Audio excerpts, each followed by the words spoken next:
Hey guys, welcome back to the channel. This is story about what if Naruto leaves the village for a mission near Lwagakure and meets a talented blacksmith. Part 1. Before I start, please do support for more amazing content and comments for part 2. Do consider to subscribe my channel and share my video to your friends and check out the description as well. Let's start the video. It was night and the streets of Konoha were almost completely silent.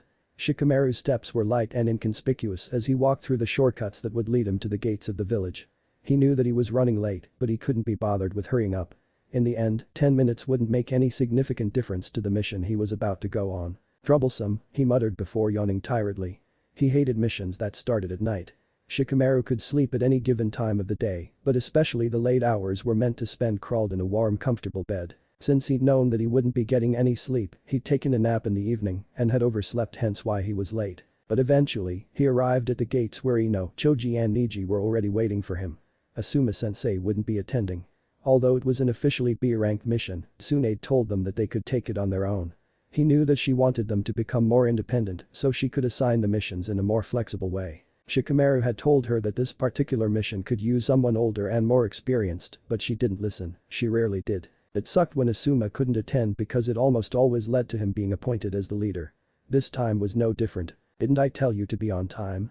Ino asked exasperatedly. "Yeah, you did," he responded dryly. "If you're ready we can leave now." Choji nodded. "We checked our supplies while we were waiting for you.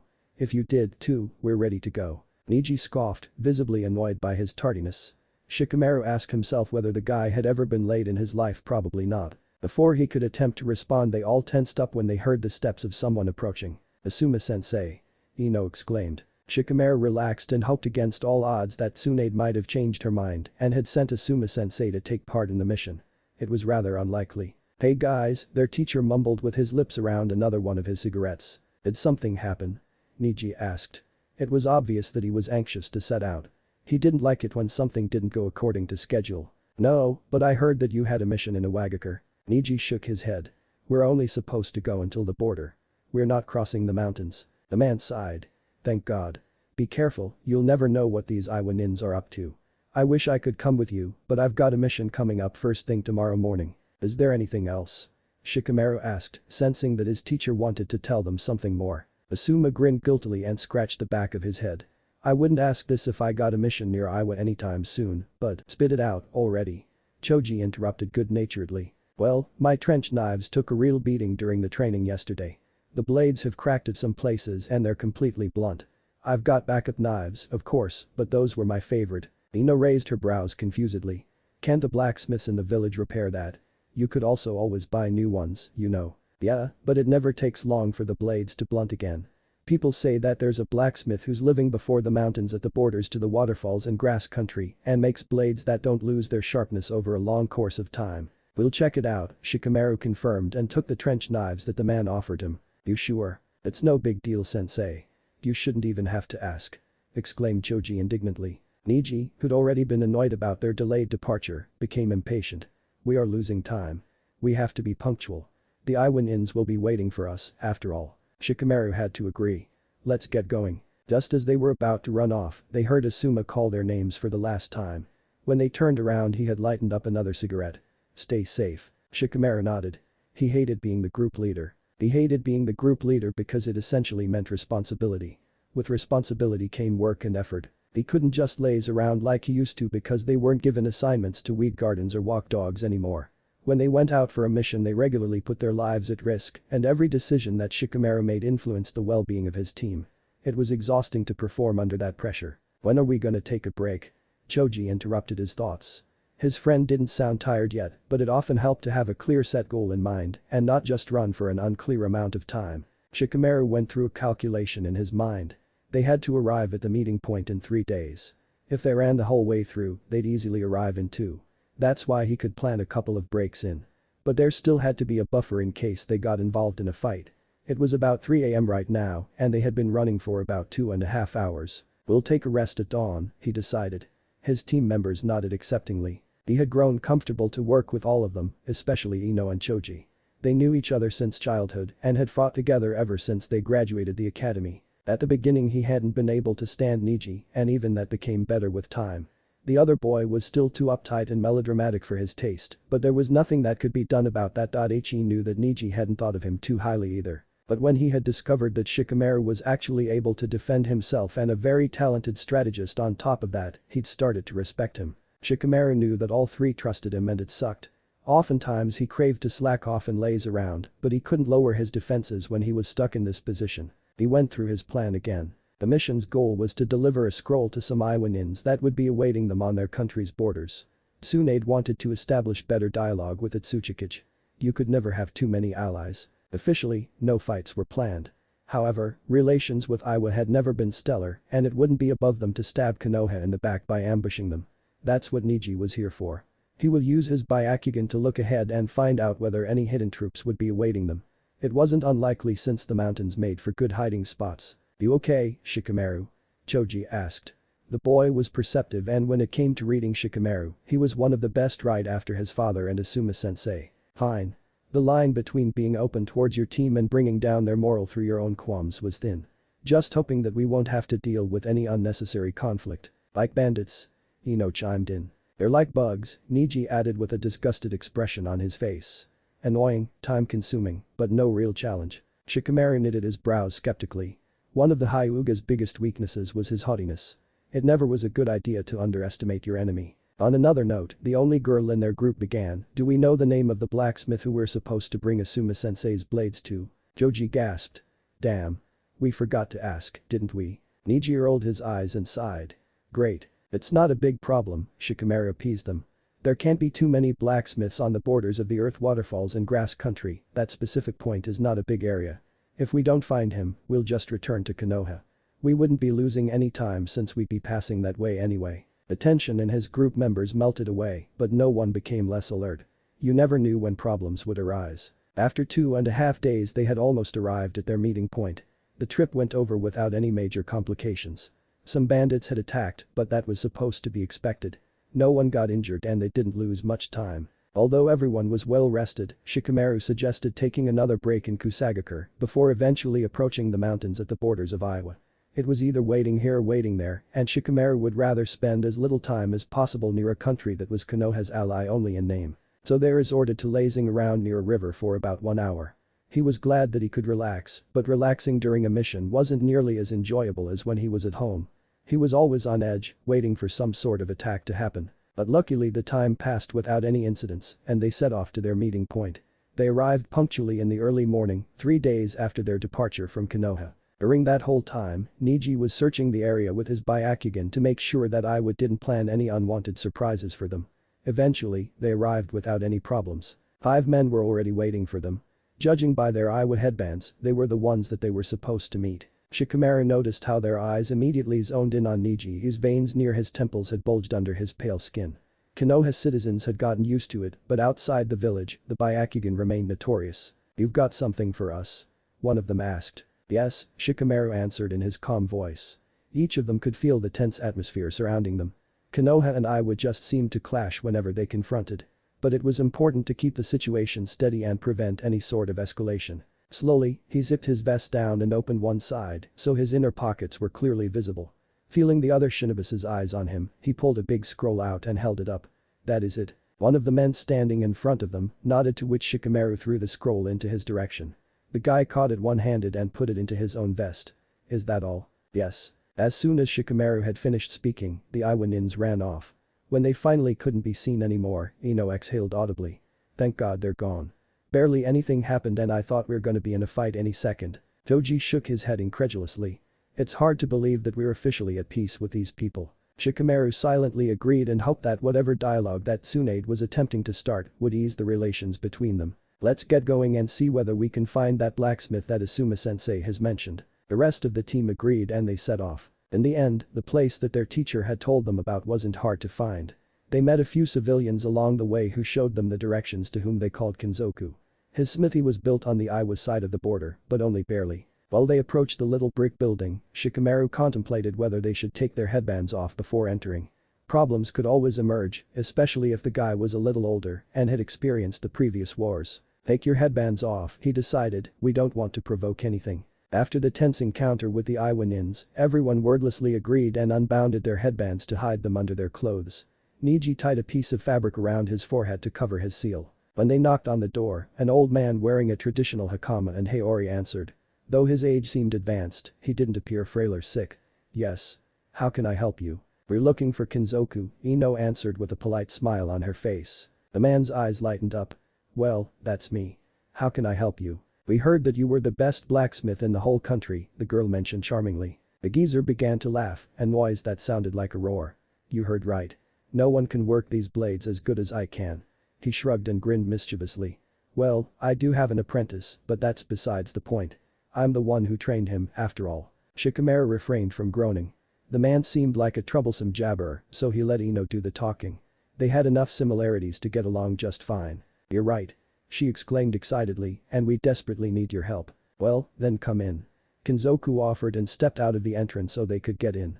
So what do you need my help for? Shikamaru took it as a sign to take the trench knives out that Asuma-sensei had given him a couple days ago. They belong to our teacher and they're his favorite. Problem is that it never takes long for the blades to blunt. For good measure he decided to oil the guy up a little further.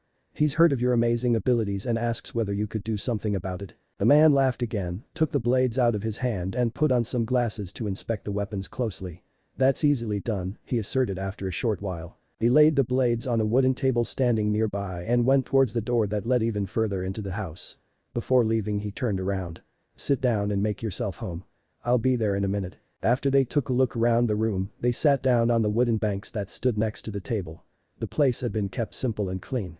The walls and the floor were made out of gray stone, large windows let the light in. It didn't take Kinzoku long to return, but this time someone was following him. Behind the old man stood a boy their age. Unlike Kinzoku, he wore a simple blue yukata that made the azure of his eyes shine in an unnatural light. When Shikamaru looked into them he felt a stab of familiarity in his gut. He knew this guy. He couldn't pinpoint what it was but the boy just seemed familiar. Shikamaru gazed at the sun-blonde hair that flowed down his back and the fittingly bronzed skin, and yet he couldn't decide where he knew him from. The guy caught him staring and gazed back unabashedly with those deep-set blue eyes of his, those eyes that reminded Shikamaru of something. This is my apprentice Naruto, Kinzoku introduced them. What an unusual name. Hey, Naruto greeted jovially. His boss hit him lightly on the head. Naruto. Be more respectful to our customers. Shikamaru sensed that the boy was on the verge of rolling his eyes, but barely managed to refrain from it. Welcome, he said formally and bowed slightly to them. Kinzoku grinned apologetically. I'm sorry for that. His manners are incorrigible, but his talents behind the forge are unheard of. No harm done, Choji appeased the man with a smile on his face, ever the peacemaker. Kinzoku grabbed the blades and showed them to his apprentice. I'm thinking that 2 hours will be enough for both of them. Naruto nodded. Yeah, it will do. I'll get to work. He grabbed the weapons and was about to leave the room when something came over Shikamaru and he asked, can I come with you? I've always been interested in that sort of thing. He could feel the eyes of his teammates piercing into his back because they knew all too well that Shikamaru wasn't interested in much besides playing shogi and watching the clouds. Naruto shrugged. I wouldn't mind. Are you sure? Kinzoku asked. It's stuffy, hot and dirty there. Yeah, I'm sure. When else would I get the opportunity to watch something like this? He assured, knowing all too well that there were enough blacksmiths to watch in Konoha. But he was interested in this particular one. Well, then who am I to oppose, right? The old man hollered and began to laugh again. Shikamaru didn't have the time to respond since Naruto was already exiting through the door. He followed the boy down the floor into a sparsely lit room. Kinzoku wasn't lying when he said that it's stuffy, hot and dirty here. Naruto grinned, flashing a row of pristinely white teeth. Still interested in this sort of thing? He asked cheekily. Of course, Shikamaru answered and sat down on a chair that was standing in the corner of the room. The boy raised his brows as he tied the long blonde hair that reached the small of his back loosely together. A few shorter strands escaped his grasp and dangled into his face, but he didn't seem to mind as he didn't pay them any further attention. His hair color was unusual, to an intense yellow that he had rarely, if ever, seen. Naruto didn't seem like someone you'd overlook in a crowd because he involuntarily stuck out through his appearance. But why couldn't Shikamaru remember him then? The more he watched him, the more he believed to have seen him before. Finally, he decided to be upfront and just ask, have we met? I feel like I've seen you before. I'm Shikamaru by the way. He added the last statement in the hopes of ringing a bell in the boy's mind. But Naruto only shook his head as he tied a thick apron around his waist. Not that I recall. Never heard of your name before. Shikamaru didn't let it go. Maybe I've seen you elsewhere, but we never got introduced to each other. The boy shrugged before walking towards the corner of the room and lifting a big heavy bag full of coal up. I don't know. Could be. I've been at many places. Where are you from? He shrugged again and avoided to look into Shikamaru's direction. From everywhere. Like I said, I've been around. Well, if that wasn't vague. I'm gonna start a fire over here so it's gonna get even hotter. You sure you wanna stay? The blacksmith apprentice asked in an obvious attempt to get rid of him. Nah, I can handle the heat. He took his vest off and laid it on the back of his chair. What are you doing? He inquired to lighten the mood. Wait till the fire's hot enough to let the steel be molded, Naruto responded and put a pair of thick gloves on. It's gonna take a little while, not too long, though. It'd have to get a lot hotter if I had to deal with katanas or something. But with these shorter blades a lower temperature is better. What difference does it make? Shikamaru didn't really care, but talking about this seemed to put Naruto at ease. The hotter the steel is, the more moldable it becomes. The ninja sat back and watched the boy work. So do you like being a blacksmith? Naruto shrugged. Do you like being a shinobi? Nobody had told Naruto that they were shinobi. But although they had hidden their headbands, it was pretty obvious by their weapons and the type of clothes they wore. He chose to let it slide and answered the blacksmith's question. No, I hate it, he answered truthfully. Not everything but most of the time it's pretty annoying. Naruto laughed and grasped wide, robust pincers to grab Asuma-sensei's blades with. Then why are you doing it? Shikamaru shrugged. I was born into a ninja family. I have to do it, I've got no choice. Family, huh? Naruto murmured with a sardonic smile on his face and held the blades into the blazing fire in the forge. So do you like being a blacksmith? Shikamaru backtracked. The boy blew the blonde strands out of his face and shrugged. It's okay. Useful but a little boring. I'm waiting for Kinzoku to train his other apprentice, can't leave the geezer all alone, after all. There have been others before, but they quit before they could really learn anything. Why? Naruto rolled his eyes and kept on twisting the pincers around. It's too hot, too dirty, too hard, always a different excuse. Finally he pulled the pincers out of the fire and revealed Asuma-sensei's glowing blades. Then, he switched the large tool out in favor of a shorter and handier one and grabbed a heavy-looking hammer with the other hand. The metal clanked loudly when he hit the weapons with it. So why do you do it if it's such a bothersome job? Shikamaru asked between the hits so he could be heard. Naruto paused a hand that held the hammer and looked at him shortly. I can stand a lot of heat. He shrugged. And Kinzoku's a good boss. All these new apprentices don't value that highly enough. I've worked for some pretty bad people. What happened? I left. I won't let myself be mistreated. He replaced his pincers with the large ones and held the blades into the fire again. What about you? He asked and turned around to look at Shikamaru again. Ever thought about leaving your village? He scoffed. And become a Nukenin. It made him remember Sasuke, the traitor, somebody he never wanted to become. Please, I've got some morals. Naruto opened his mouth and closed it again. He'd wanted to say something, but he'd refrained from doing so. Instead, he shook his head and watched the fireplace again. I hope the people you sacrifice yourself for are worth your loyalty. They are, the ninja answered with certainty. Neither of them spoke up again until Naruto finished working the blades about 1.5 hours later. When they left he looked at Naruto one last time, while his team members kept on thanking Kinzoku for their services. The boy's yukata was dirty with coal smears, some of them even covering his sun-bronzed face. Thanks for the work. Will you be here the next time I need to get anything repaired? Naruto shrugged. Depends on when the geezer finally manages to train the other apprentice. But hey, they say you always meet twice in life. Shikamaru knitted his brows and shook his head. Today was the second time, he murmured before he said goodbye to Kinzoku, and they finally set off to return to Konoha. As soon as they were out of hearing range Ino shot him a skeptical look. Was there something wrong, Shikamaru? You seem to be wary of that guy. Has he done something suspicious? Shikamaru shrugged, still caught deep inside his own head. No, it's just he paused and decided to consider the situation from different perspectives. Didn't he seem familiar to you? What do you mean, familiar? Niji chimed in. The Hyuga's hackles rose as he expectantly listened to what their team leader was about to say. He'd learned to trust Shikamaru's instincts. If you served as a Konoha ninja for some time, you quickly discovered that it was best to follow Inara's guidance. I can't put my finger on it, Shikamaru murmured, but it felt like I've met him before. There was a moment of silence that everyone used to think about his statement and consider whether they knew the blacksmith apprentice. What was his name again? Choji asked. Naruto, Shikamaru answered, although it hadn't been the boy's name that had rang a bell, but his appearance. Don't know, I don't think I've seen him before, his friend mused. Me neither, the only girl of their group remarked. When Niji shook his head, too, Shikamaru shrugged again. Yeah, maybe I was just imagining it. He did not just imagine it. If Shikamaru Nara had a hunch, it was for a reason. But he had a mission to focus on and could not allow himself to get distracted any further. He forgot about Naruto a week later and did not think of him again for a month. Naruto Uzumaki wasn't someone who had any talents to speak of, and for that he was grateful. Nothing came easily to him, everything he had ever achieved, he had to work hard for. He didn't know how he would have survived if everything had been just handed to him. Early on, he'd learned never to expect and not to take anything for granted. Sometimes you'll have nothing but the clothes on your back without anyone to help you out. But things had been good that way. You learned through experience, and preserving your life was the biggest motivation a human being could have. Lack of talent forced you to become resilient and disciplined. Sometimes he asked himself what would have happened if he had chosen to stay in a more secure and comfortable life, instead of throwing himself out to the world with only his 2 feet to stand on. It never took him long to pat himself on the back, convinced that he had made the right decision. Currently, his life was secure and comfortable, too.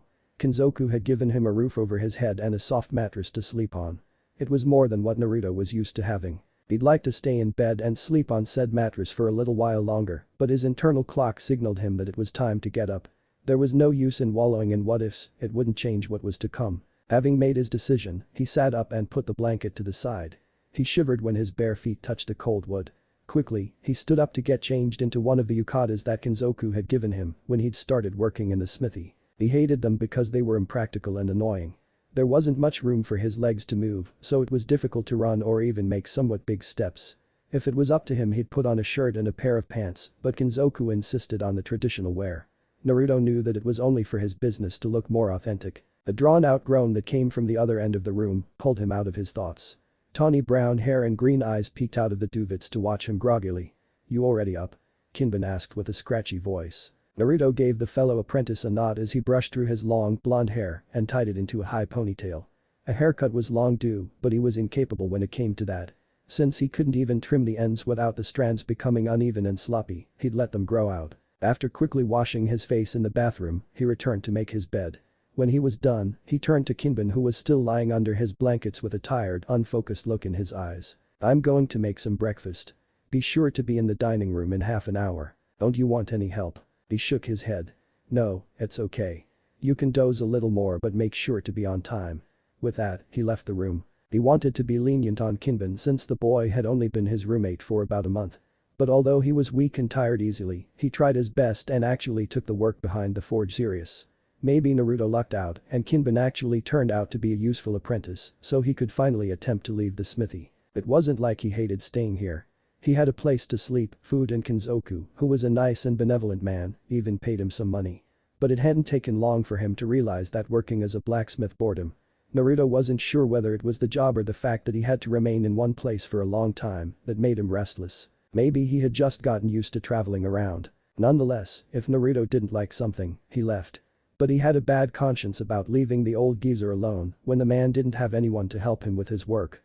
Hopefully, Kinban would stick around. After putting the tea kettle on the stove, he opened the fridge to contemplate what they could have for breakfast. He decided on making rice, miso soup, and a couple of boiled eggs. If it had only been up to him, he'd have made some instant ramen and would have called it a day, but unfortunately Kenzoku wouldn't approve of that. That's why he had to put in a little more effort. "You should have slept in.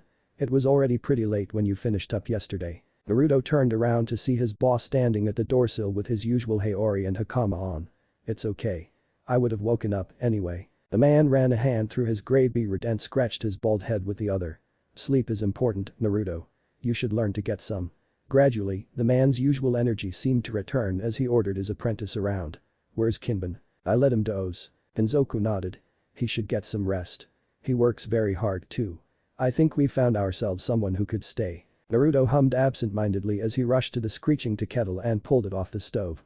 "Black or green?" "Black," his boss decided.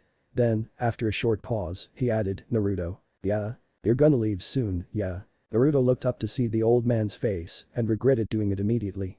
The geezer wore a sad expression that the apprentice had rarely seen. "Probably," he confirmed, although he knew it was more than just a probable option. He was pretty sure in his plans. "Why?" He shrugged. "I get restless if I don't. I've been here since last year. I can't even remember the last time I spent so much time at one place." Kenzoku sighed. "Well, you will have to decide on staying at one single place eventually. Just know that my doors are open when that time arrives." Naruto chuckled. "Getting sentimental with your old age, Grandpa."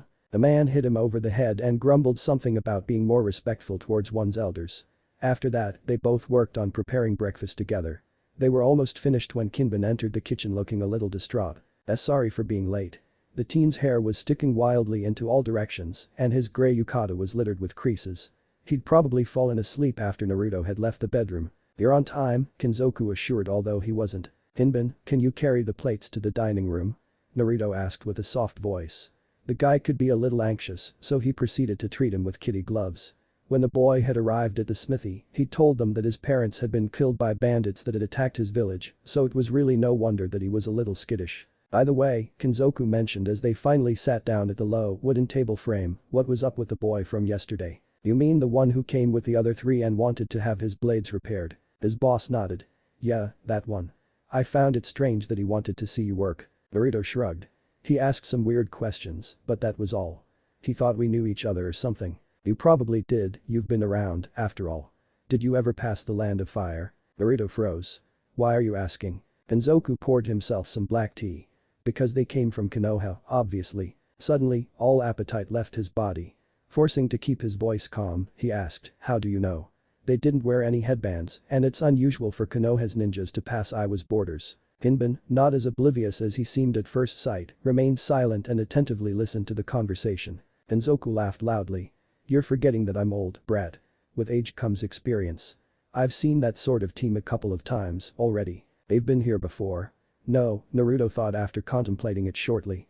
"At least not during his stay." Kenzoku put one piece of boiled egg into his mouth and started chewing at an infuriatingly slow pace.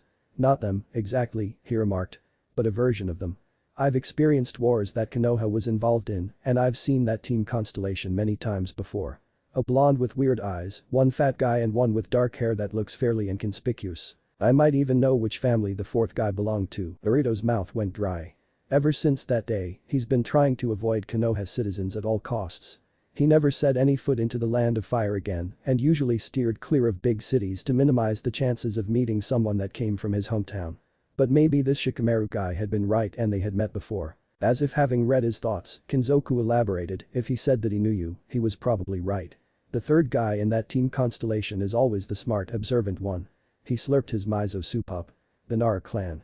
Not many know of them, but if Konoha comes up with good strategies, you can count on that family being behind that." "Wow, boss," Kinban marveled, "you really do know a lot." The blacksmith laughed and said something that Naruto didn't hear.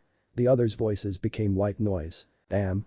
When that Shikamaru had told him that he knew him, he'd believed that the boy had simply mixed him up. But after what the old man had just explained, it was likely that the boy really did recognize him, after all. How was that even possible? For one moment he allowed himself to remember Konohagakure. He'd been 6 years old when he had left that place and the only person he had really known at that time was the Hokage. That was now 10 years ago and he barely even remembered the villagers. Most of them were nothing but blurry faces at this point. How could this Shikamaru, who'd seemed to be as old as he was, recognize him? And what if the boy decided to dig deeper and actually found out who he was? When he'd left Konoha he hadn't actually thought that people would go out of their way to search for him since no one but the Hokage had even liked him. But for some reason they had actually sent out search parties for him. That was why Naruto had grown accustomed to never stay at one place for too long. He was constantly moving and minimizing the chances of Konoha following his tracks. Not for the first time, he asked himself what these people wanted from him. At first, he'd believed that the Hokage was just trying to get him to return because he'd always been such a friendly, concerned and caring man. But soon he'd realized that the measures used in order to find him were a little extreme. For years many search troops had raided the countries. A shiver ran down his spine when he reminded himself what they did with ninjas who dared to leave their village. But Naruto wasn't a ninja. Would they still try to kill him? "Naruto?" He startled when the old man's voice suddenly pulled him out of his thoughts. "Are you deaf, boy?" "No, boss," he answered a little breathlessly. Kenzoku made a funny face and shrugged. "You two clean up. I'll go downstairs and start the fire for the forge." Naruto looked at his plate. He'd barely eaten anything. But it didn't matter, he should learn to get used to irregular eating habits, again. At the end of the week, he had to be gone. The worst case scenario was that yesterday's team returned to Konoha in a couple of days, where that Shikamaru figured out who he was.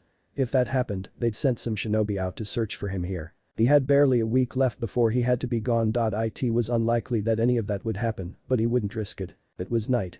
Naruto looked up and sighed in relief when he noticed that no clouds were covering the dark sky. The moon wasn't full and he'd need any light he could get. "Do you have everything?" Naruto turned to his boss and nodded after patting the pockets of his jacket down. The orange one that he liked was in his bag. But for now, he needed to stay low, and the dark green clothes were ideal to go unnoticed in the night. He sighed again. This was going to be hard, and that was one of the reasons why he never stayed at one place for too long. You got attached to the people around you, and that made it difficult to leave. Thanks for everything, boss. Kenzoku nodded. The wrinkles in his face were even more apparent in the shadows.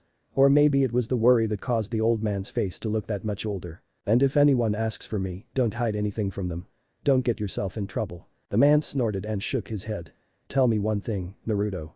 What is it that you're fleeing from? He asked himself whether he had something to lose. Everything was pretty obvious by now.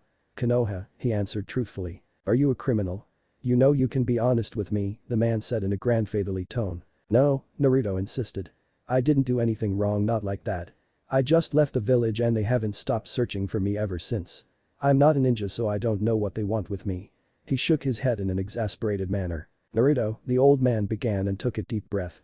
I think I know why they're after you. What? Kenzoku seemed to search for the right words before he met his apprentice's eyes again.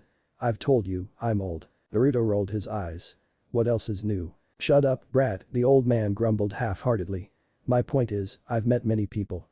When I looked at you for the first time, I confused you with someone else whom I've seen many years ago. Naruto frowned. In all his 16 years he hadn't met anyone who'd even slightly resembled him. Who was it? Kenzoku exhaled and answered, the yellow flash. The boy wrinkled his nose. Okay. And who is that? The veins on the old man's bald scalp protruded in frustration as he hit the boy over the head. Idiot. Would it kill you to read a history book once in a while? Naruto rubbed his throbbing skull in annoyance. It's not the time for history lessons, old man. Tell me what I need to know. Kenzoku groaned in exasperation. The yellow flash was Konoha's fourth Hokage. Oh, Naruto remarked when realization dawned on him. He had heard stories about the Yondaime before, especially when he'd been little and still living in Konohagakure. They had loved to tell stories about that man. You mean the guy who defeated the Kyuubi? The blacksmith nodded. I've only ever seen him from afar. But the resemblance between you two is unmistakable. Naruto frowned. What are you alluding to, old man? His boss looked at him as if he was a special kind of dumb. Isn't it obvious? You two must be related. There's no other way you'd look so much like each other. Maybe that's why they won't stop looking for you. There are some skills that get passed on through blood only, boy. Naruto shook his head. I'm talentless. There's no way that I'm related to that man. What he didn't tell Kenzoku was that he remembered being treated like shit in Konoha. That was why he left in the first place, after all. He knew how relatives of important people were treated, namely not like shit. Whatever resemblance he had with the Yondaime, it had to be a coincidence. You're not talentless, Naruto. I know that you know how to use some ninja techniques. Don't think I didn't notice the clones you produced to make work easier on yourself. The boy shook his head. Those are just some tricks that I've picked up here and there, nothing special. He sighed. Look, it doesn't matter. Are you an idiot?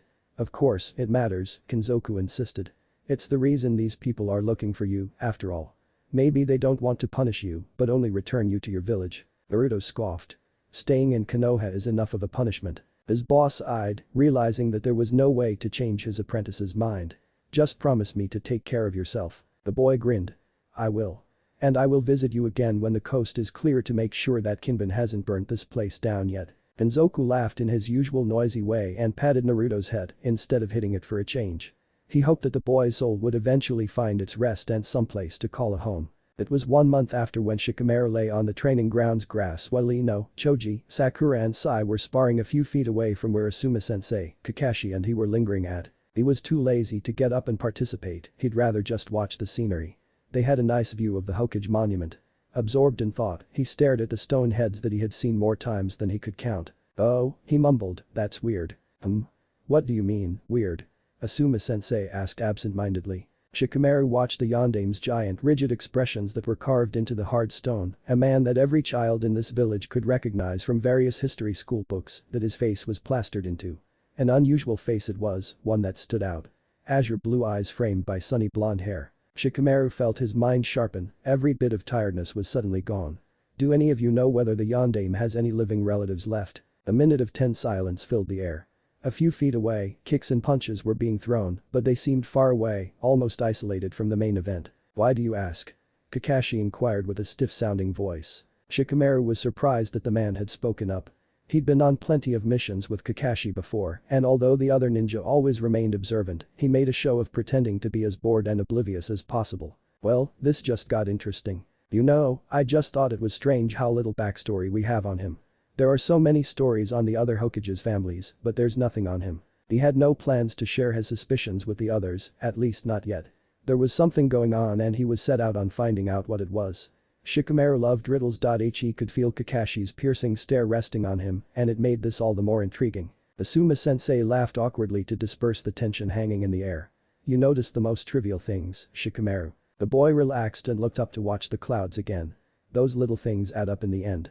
Every piece is part of a big picture. He refused to partake in the training until the very end. Tsunade hadn't stopped bothering him with missions for the last months, and frankly, he was sick of spending any more time on annoying fights than he already did. Instead, he let his mind wander, not focusing, but letting all sorts of ideas float through his head. Naruto's face was clear in front of his mental eye, as was the Yandame's. On his way home, he didn't pay attention to where he was going and only realized that he had taken a wrong turn when the noise of children's laughter disturbed the silence. He was passing a playground. It had always been a very popular one in Konoha since it was located at such a central place. Shikamaru remembered playing here too. Although the sun was about to set, the kids hadn't left yet. For a moment, he watched them climb the monkey bars and play at the slides before he remembered how much longer his way home had become just because he'd been observing the darkening sky. Usually, he didn't have to pay attention.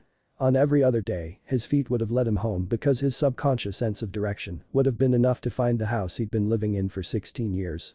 But today it had led him past the playground. He shook his head and started walking. Shikamaru was already lying in bed when he remembered it. The book, he'd forgotten it on the playground. Toji had lent him a book on butterflies that had a lot of pretty pictures in it and he'd been interested enough to accept it.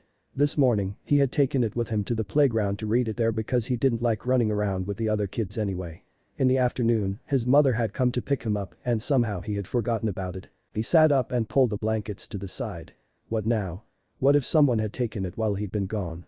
If the book had been his, he wouldn't be bothered, but it was Choji's. For a short moment, he contemplated waking his mother up and asking her to go to the playground together. Maybe it was still there. But he quickly disposed of that plan when he thought of how disgruntled she'd be about having her sleep disrupted. She was already complaining about him all the time. He couldn't ask his father either since he was out for work. No, he had to get the book on his own. Silently, he left his warm bed and grabbed the jacket that had been lying over the nearby chair. After putting on a pair of shoes and zipping the jacket up, he opened his window and carefully climbed out of the house. When his feet hit the soft grass, he sighed in relief. Now he only had to get out of the compound. He could hear an uncle of his speaking with someone on his porch. The smell of his pipe reached his nose. Quickly, but with great attention to where he was stepping and behind what he was hiding, he walked towards the gates and eventually managed to exit the compound. Shikamaru thought about running in order to reach the playground faster. He wanted to be back soon because the possibility of his mother noticing that he had left scared him. If that happened, he'd be in big trouble. But he was too tired to put even more energy into what he was doing. So he just kept on walking while carefully choosing the paths that were illuminated by many lanterns. Light in the darkness meant shadows. Shadows, he could control not very well, but his father had taught him the basics. It couldn't have taken him any longer than 15 minutes to reach the green grass surrounding the mid-sized playground. Finally, he wanted to start searching for Choji's book when a creaking sound interrupted the silence of the eerie night. He startled and looked up to see where the noise was coming from. At the other end of the playground, someone was swinging.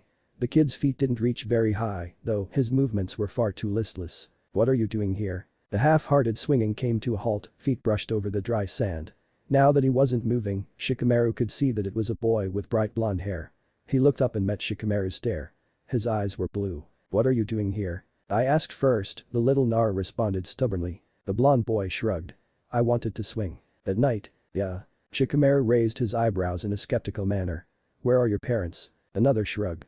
Not here. He hoped that the boy hadn't got lost. If that was the case, he couldn't just leave him here in the middle of the night. You can't just go out alone at this time of the day. The kid raised his brows.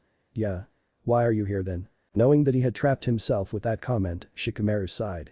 He had to hurry up. If anyone noticed that he wasn't in bed he'd be in big trouble. I forgot a book here today. I came to see whether it was still here. The boy sluggishly lifted his head to nod over to a nearby tree. When Shikamaru looked into that direction, he spotted the familiar book lying next to the trunk. Feeling lightning relief, he ran over and lifted it up.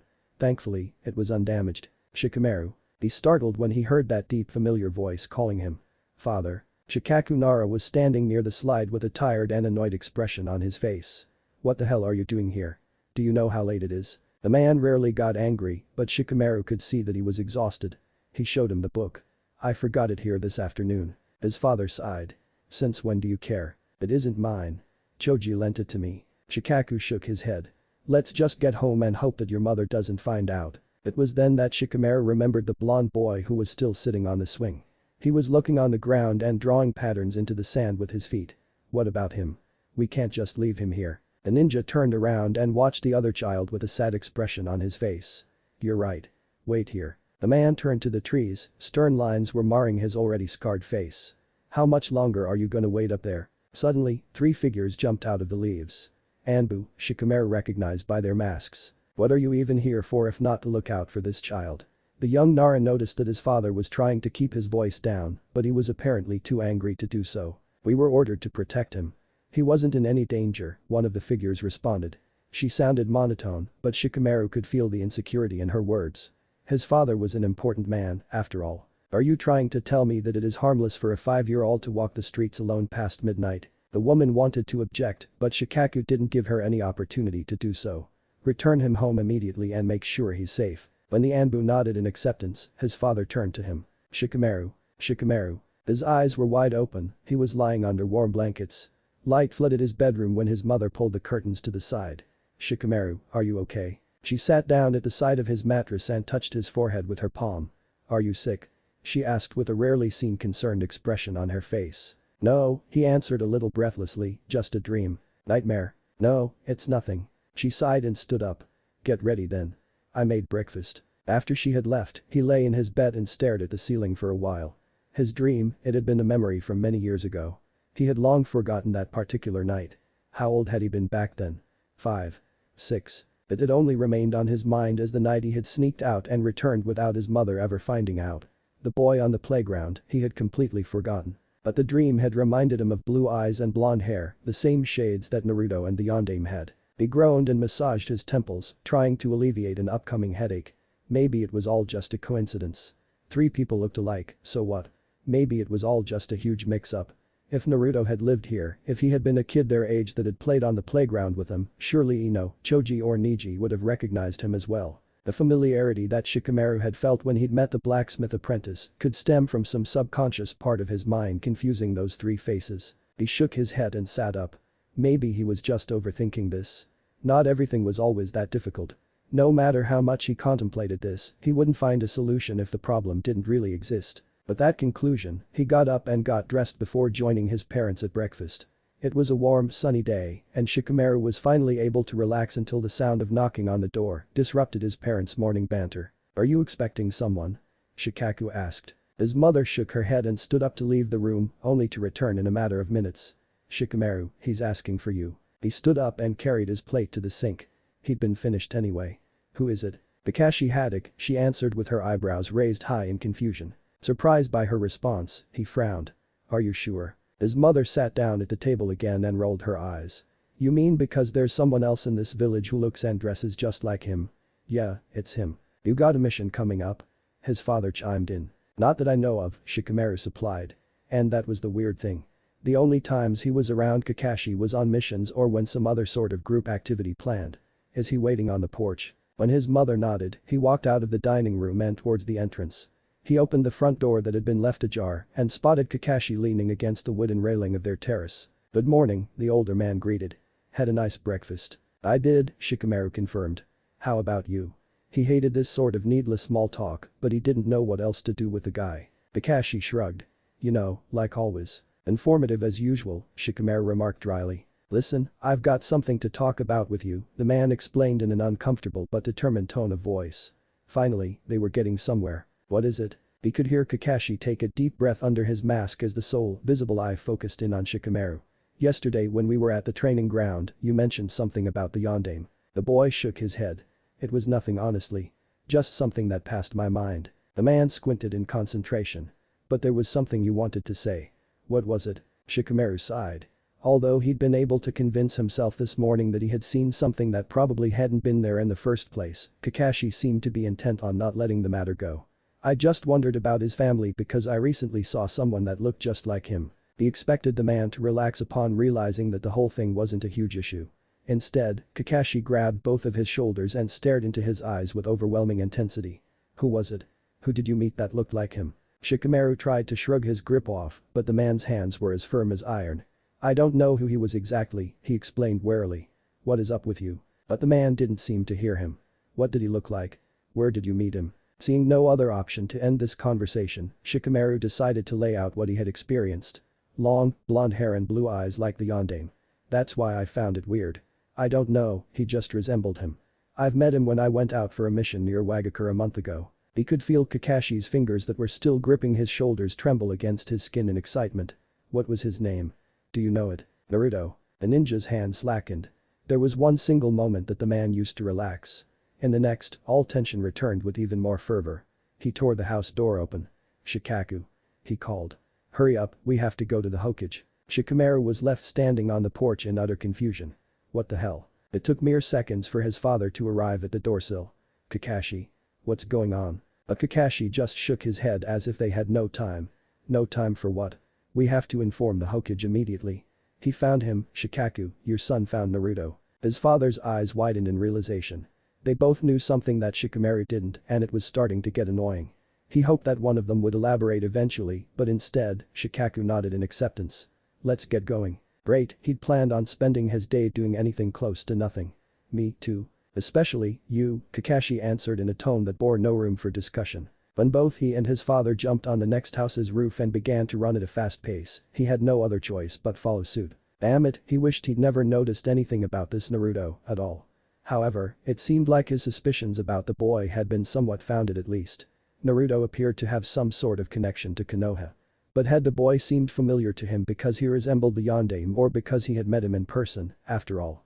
Was he the kid on the playground from so many years ago? In a short amount of time, they arrived at the Hokage Tower. Shikamaru had never entered it through the window before, but he had nothing left to do but follow Kakashi's guidance. Thankfully, no one but Tsunade was in the office, but she still appeared to be disgruntled about their sudden emergence. Before she could attempt to comment on it, Kakashi strode over to her desk and beat her to it. He was seen again. We have to go out and search for him. All anger disappeared from her face as the woman leaned back in her chair and crossed her arms. Let's be clear. We're talking about Naruto, right? Right. Not for the first time, Shikamaru asked himself who this guy was. But unlike the previous times, when no one but him seemed to be familiar with the blacksmith apprentice, everyone suddenly seemed to know him. So what's the story? Tsunade asked eagerly. Where was he seen? Kakashi turned around and nodded over to where he was standing. Shikamaru was the one who spotted him. All eyes zoned in on him. A feeling of discomfort swept over the young ninja as it dawned on him that whatever was about to come would surely be immensely troublesome. Just as he wondered what he had gotten himself into, Tsunade disrupted the short silence and motioned for him to come closer. Sit down, Shikamaru. Tell us exactly when and where you've met him. Don't leave anything out, his father added. The littlest details can be important. The boy groaned in annoyance before sitting down on one of the chairs that were standing across the Hokage's desk. He allowed himself to massage his aching temples before he slumped into his seat. There isn't all that much to tell, really. I met a guy named Naruto at a smithy when we went on a mission near the Iwa border 1 month ago. Tsunade squinted her eyes as she tried to remember what mission he was referring to. You mean the scroll delivery with Ino, Choji and Niji? You let them go on a mission in Iwa alone? Shikamaru didn't remember hearing Kakashi being that angry before. The man had perfected the act of indifference. Whatever was going on seemed to affect him deeply. He could feel that his father and the Hokage were agitated as well, but neither of them lost their calm. Oh please, Kakashi. Don't tell me how to do my job, Tsunade responded curtly. If you had let anyone who's a little more experienced than those 4 kids go on that mission that wasn't meant for children anyway, they would have recognized Naruto immediately. Shikamaru raised his eyebrows in surprise. He had always gotten the feeling that Kakashi had somewhat of a childish streak, but he had never seemed unreasonable before. It doesn't matter, his father butted in. What's done is done. We can't change that. It was obvious that Tsunade wanted to continue that argument. She was a petty person in her own right, but she pulled herself together and turned to Shikamaru once again. Are you sure that it was him? He groaned in exasperation. How the hell should I know? Who are you even talking about? Tsunade rolled her chair back and stood up. In a fast pace, she strode over to the messily organized shelves and pulled a folder out of the disheveled piles. Seeming to have found what she'd been looking for, she returned and sat down in the chair next to Shikamaru's. Here, she said, offering him an old frayed photo depicting a little child with a tentative smile on his face. When Shikamaru looked at it, he remembered his dream again: dark skies, the playground and a lonely boy on the swing. It was the kid in the photo, he realized. There was no doubt about it now that he had a clear picture of him right in front of his eyes. It was also the teenage blacksmith apprentice whom he had met a month ago. Sure, he'd been a lot older, but it was the same face, the same hair and the same eyes from his memories. That's him, he confirmed. That's the guy I've met.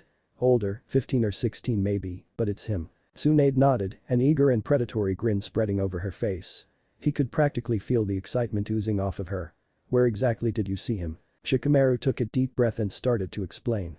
At the point where the borders of the Earth Waterfalls and Grass Country cross, there's a blacksmith he was working for. The blacksmith was an old man named Kinzoku.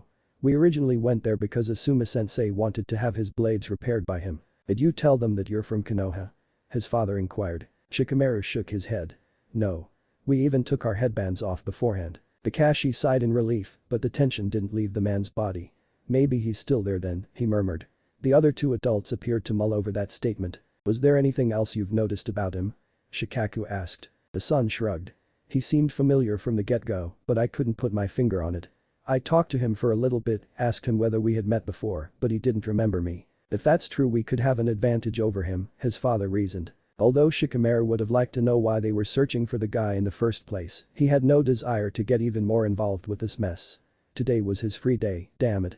He was supposed to sleep somewhere where the sun didn't blind him and there wasn't any noise to bother him. We shouldn't lose any more time then, Kakashi argued. It's already been a month ever since Shikamaru's seen him. The Hokage nodded. I'm going to assemble a team of all available. No, Kakashi interrupted. Big teams make a mess. We have to be as inconspicuous as possible. I've tried to capture him many times before and I've learned that the littlest sign set him off. He's as slippery as an eel. A three-man team is our best bet at finally getting to him. Tsunade turned to his father who was scratching his beard in deep thought. What do you say, Shikaku? Shikamaru could deduct easily enough why she was asking the man for his input. Evidently, they've been trying to find Naruto for some time now, probably before Tsunade had even returned to Konoha. If that was the case, then his father would have much more experience concerning this issue than she did. He had advised the Sandaime for years, after all. Kakashi's right, the head of the Naras confirmed. We've played this game before. It's better to stay low when searching for him. We don't need the force of many fighters to defeat him. It isn't violence that I'm worried about but his cunningness. The Hokage sighed. Very well. Kakashi, I'm guessing you'll be going on this mission no matter what I say. You'd be correct. It's for the best, Shikaku placated her. He's got experience and his dogs can recognize his scent when they smell it. Yeah, she grumbled. Okay, so we've got Kakashi, Shikamaru and what? The teen interrupted. He really didn't want to be bothered with a mission today. Tsunade has been working him to death lately and he was tired of it. You should send shinobi who have more experience in tracking him down. His father chuckled. I'm sorry, son, but there's absolutely no way that you won't be attending. Shikamaru groaned in defeat while Tsunade looked through some notes on her desk. Asuma's in the village. I will send him with you. Is that okay? Everyone in the room agreed. Is anyone planning on filling me in anytime soon? Shikamaru asked while rolling his eyes. He still had no idea why they were even searching for Naruto. You learn what you need to know once we set off, Kakashi responded. And this time, we're going to get him. Aren't you curious? Asuma mumbled with his lips fixed around one of his cigarettes. Shikamaru gazed into the flickering fire that separated him from his teacher. Since they were still in the land of fire, they could afford traveling a little more conspicuous than they normally would.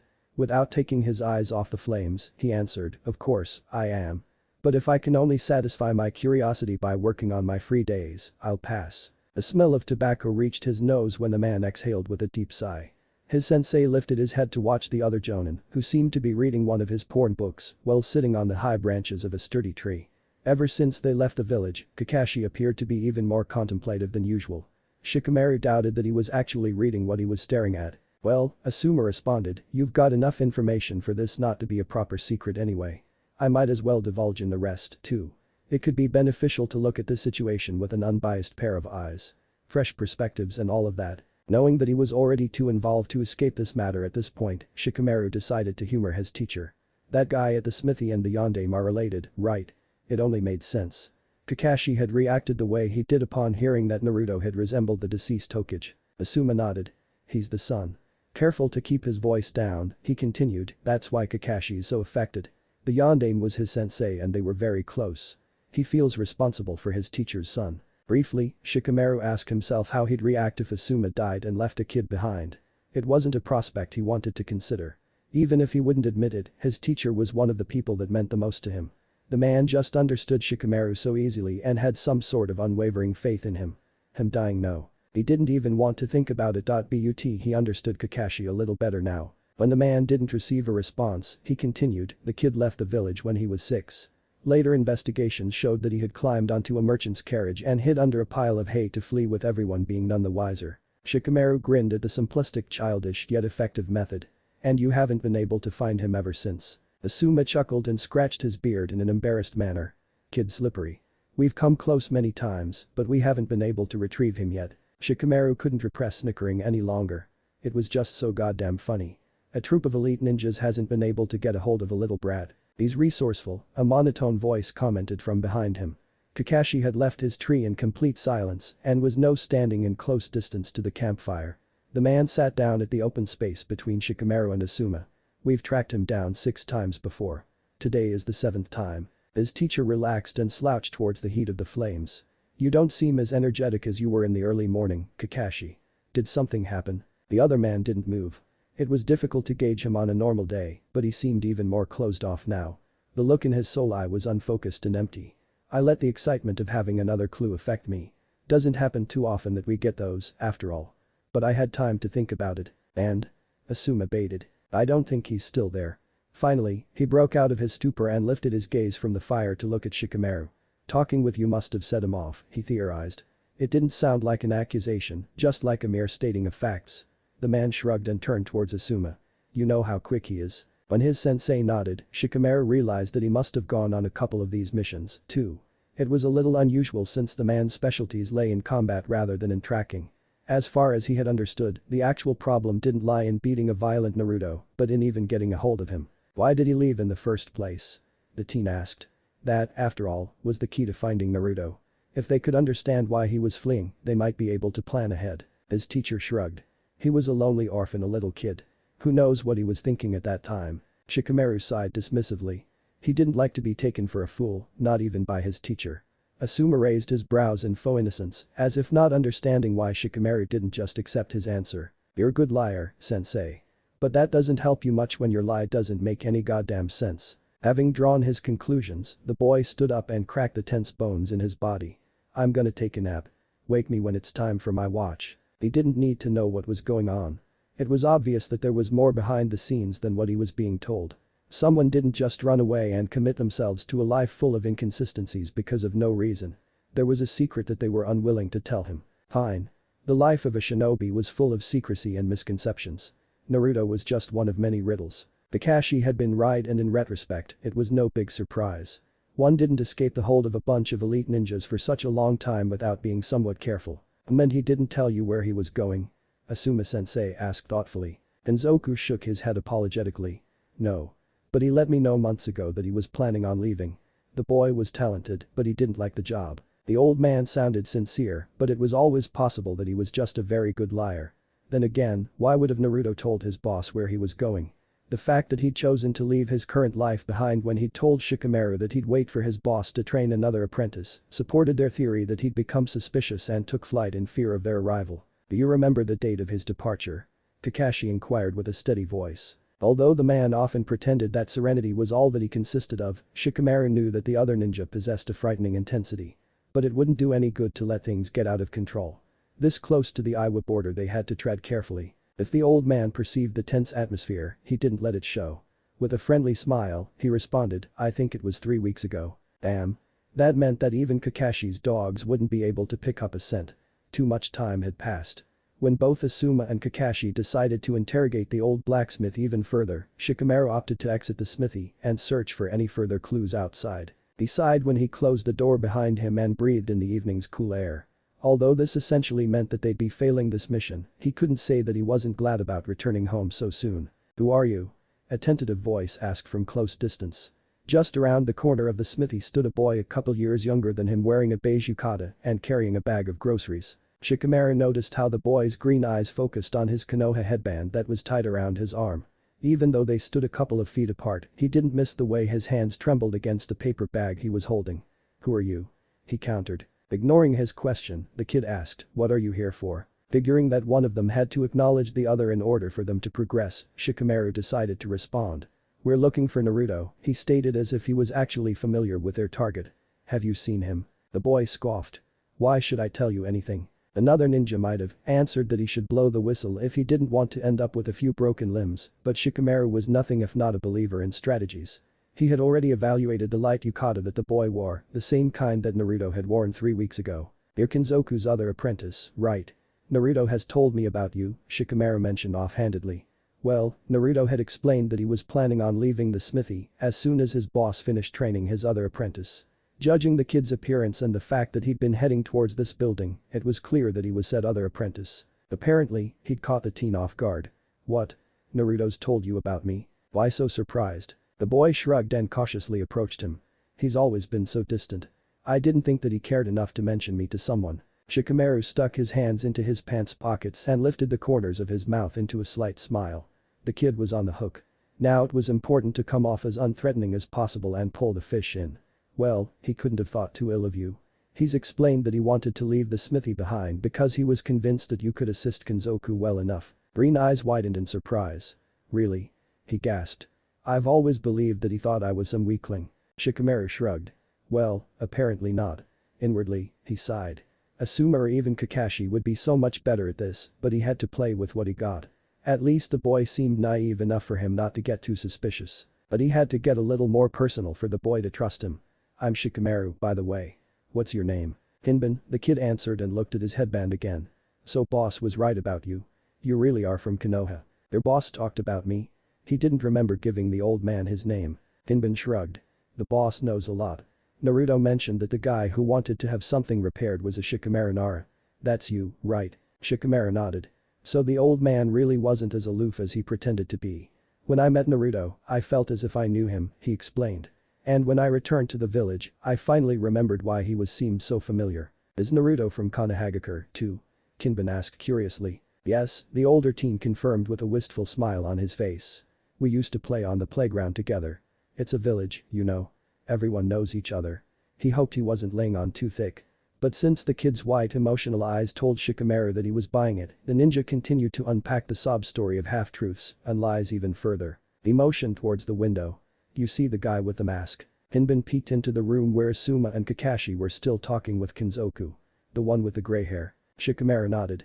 "The guy's in his 20s, but they say that he's aged prematurely after his nephew and his only relative has disappeared."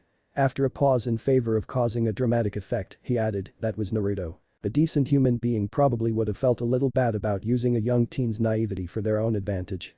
But Shikamaru Nara was a ninja, and a ninja's morals were somewhat questionable to begin with. How couldn't they be when leading people into misconception was practically their job description? Hinbin's face fell, the unguarded face mirrored his sadness. "Why doesn't he return to Konoha if he has people waiting for him?" Shikamaru shrugged. "That's what we'd like to know, too. We just want him to return home. He has people waiting for him back in the village." The boy nodded thoughtfully. "I wish I could help," he retorted. "But I haven't known him for long. When I came to the smithy, he only stayed for a week when boss sent him off to take a vacation because he was such a hard worker." "Bingo. He left to take a vacation. Do you know where he went?" Hinbin shook his head. "No. He only said that he visited a friend. Must have been fun because he seemed very happy and relaxed when he returned. But he didn't talk all that much about himself. Naruto was a closed-off guy." Careful not to seem too eager, he asked, "Did anything stick out to you?" The boy scratched his head as they both fell into silence. Hesitantly, Kinbin looked in his eyes again. "I don't really remember," he admitted apologetically. "But he had a cold when he returned and kept on complaining about the constant rain." The teen giggled.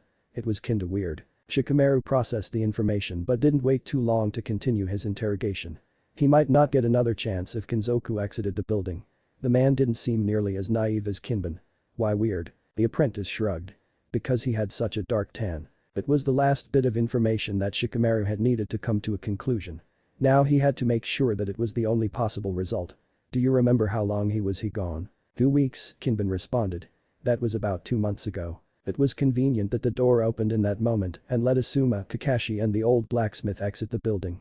His teacher briefly regarded the young boy standing next to him before focusing on Shikamaru. "We're leaving." The Nara nodded. After thanking both Kinzoku and Kinban for their time, he turned towards the two men who had already started walking towards the grass country's borders. When he caught up with them, he asked, "Where are we going?" "Home," Kakashi responded. The blacksmith didn't budge. Maybe he really didn't know anything or he was just a very good liar. Regardless, it wouldn't be good to cause a ruckus this close to Iwa, Asuma-sensei added. The other man shook his head. I can't imagine either of them knowing anything. Naruto didn't escape or grasp for all these years by telling people stories about himself. He's secretive. Shikamaru shook his head. Of course, he wouldn't do that consciously. But everything he does inevitably leaves a mark. He could feel both men's eyes focus on him.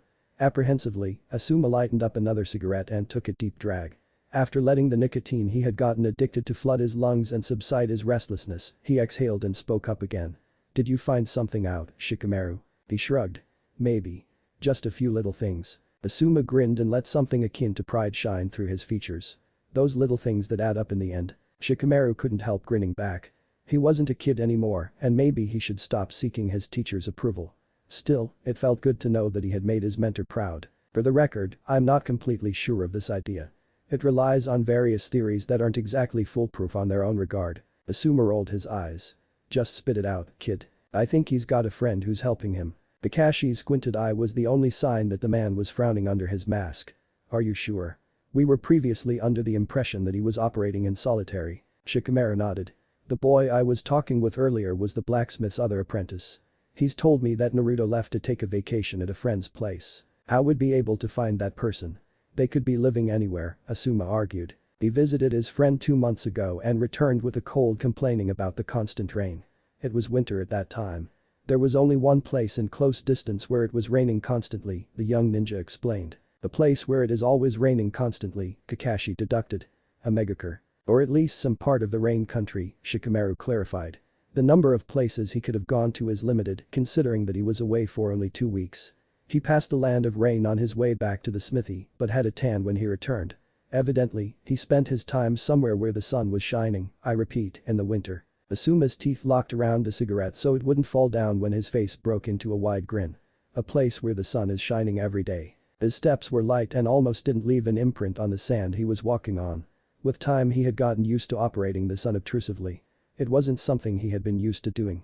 It had never been necessary for him to cover his presence because he didn't hide from or avoid obstacles, he annihilated them. But this wasn't about him. He didn't stop when he reached his goal, but proceeded to keep on walking, flowing like water through the human masses. His friend usually felt more comfortable residing in mid-sized hotels, but this time it had been important to choose a heavily occupied place to prevent sticking out in the crowd. He didn't have to ask at the reception what room his friend was residing in.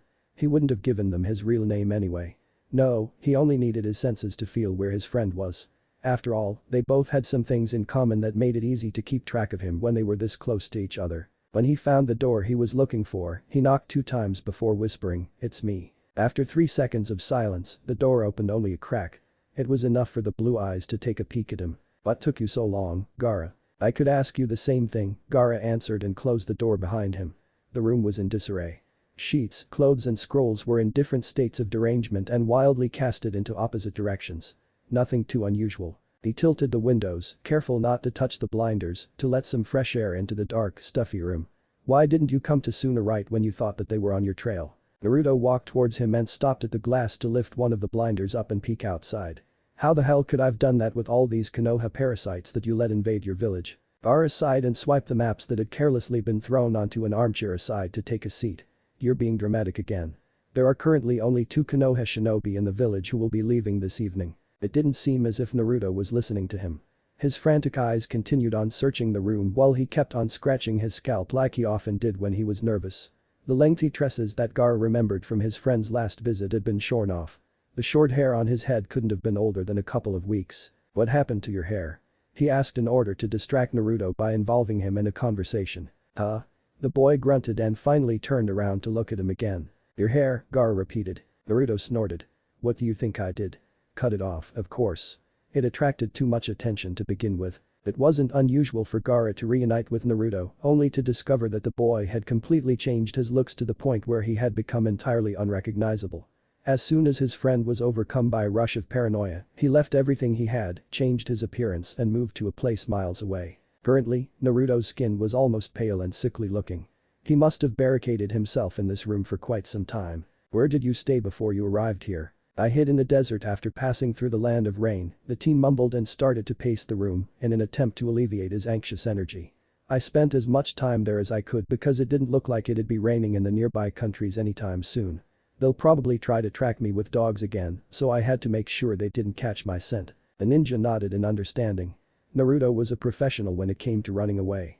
Usually, he wasn't someone to think ahead, preferring to take on problems headfirst without asking any questions. A spontaneous person if Gaara had ever met one. But life on the run had forced him into being more careful, at least when it came to fleeing from his enemies, and Naruto perceived Konoha as his enemy. You shouldn't have spent so much time in rain. It's dangerous there and you know that my influence doesn't reach far into foreign countries, especially not into isolationist ones like the rain. Finally, the boy stopped pacing aimlessly and focused his gaze on the shinobu sitting in the comfortable armchair. How do you expect me to do that with Konoha ninjas, you know, the very people I'm trying to avoid, buzzing around your place like they own it? Isn't this a result of your ruling? You were the one to advise me to improve relations with the other hidden villages, Gaara countered serenely. He was used to his friend's rants by now. He didn't really mean them anyway. Naruto rolled his eyes. I jokingly suggested that you should consider not starting a war now that you're the Kazekage. Tell me where I've told you to get all buddy-buddy with Konoha. You're overreacting again. He often did.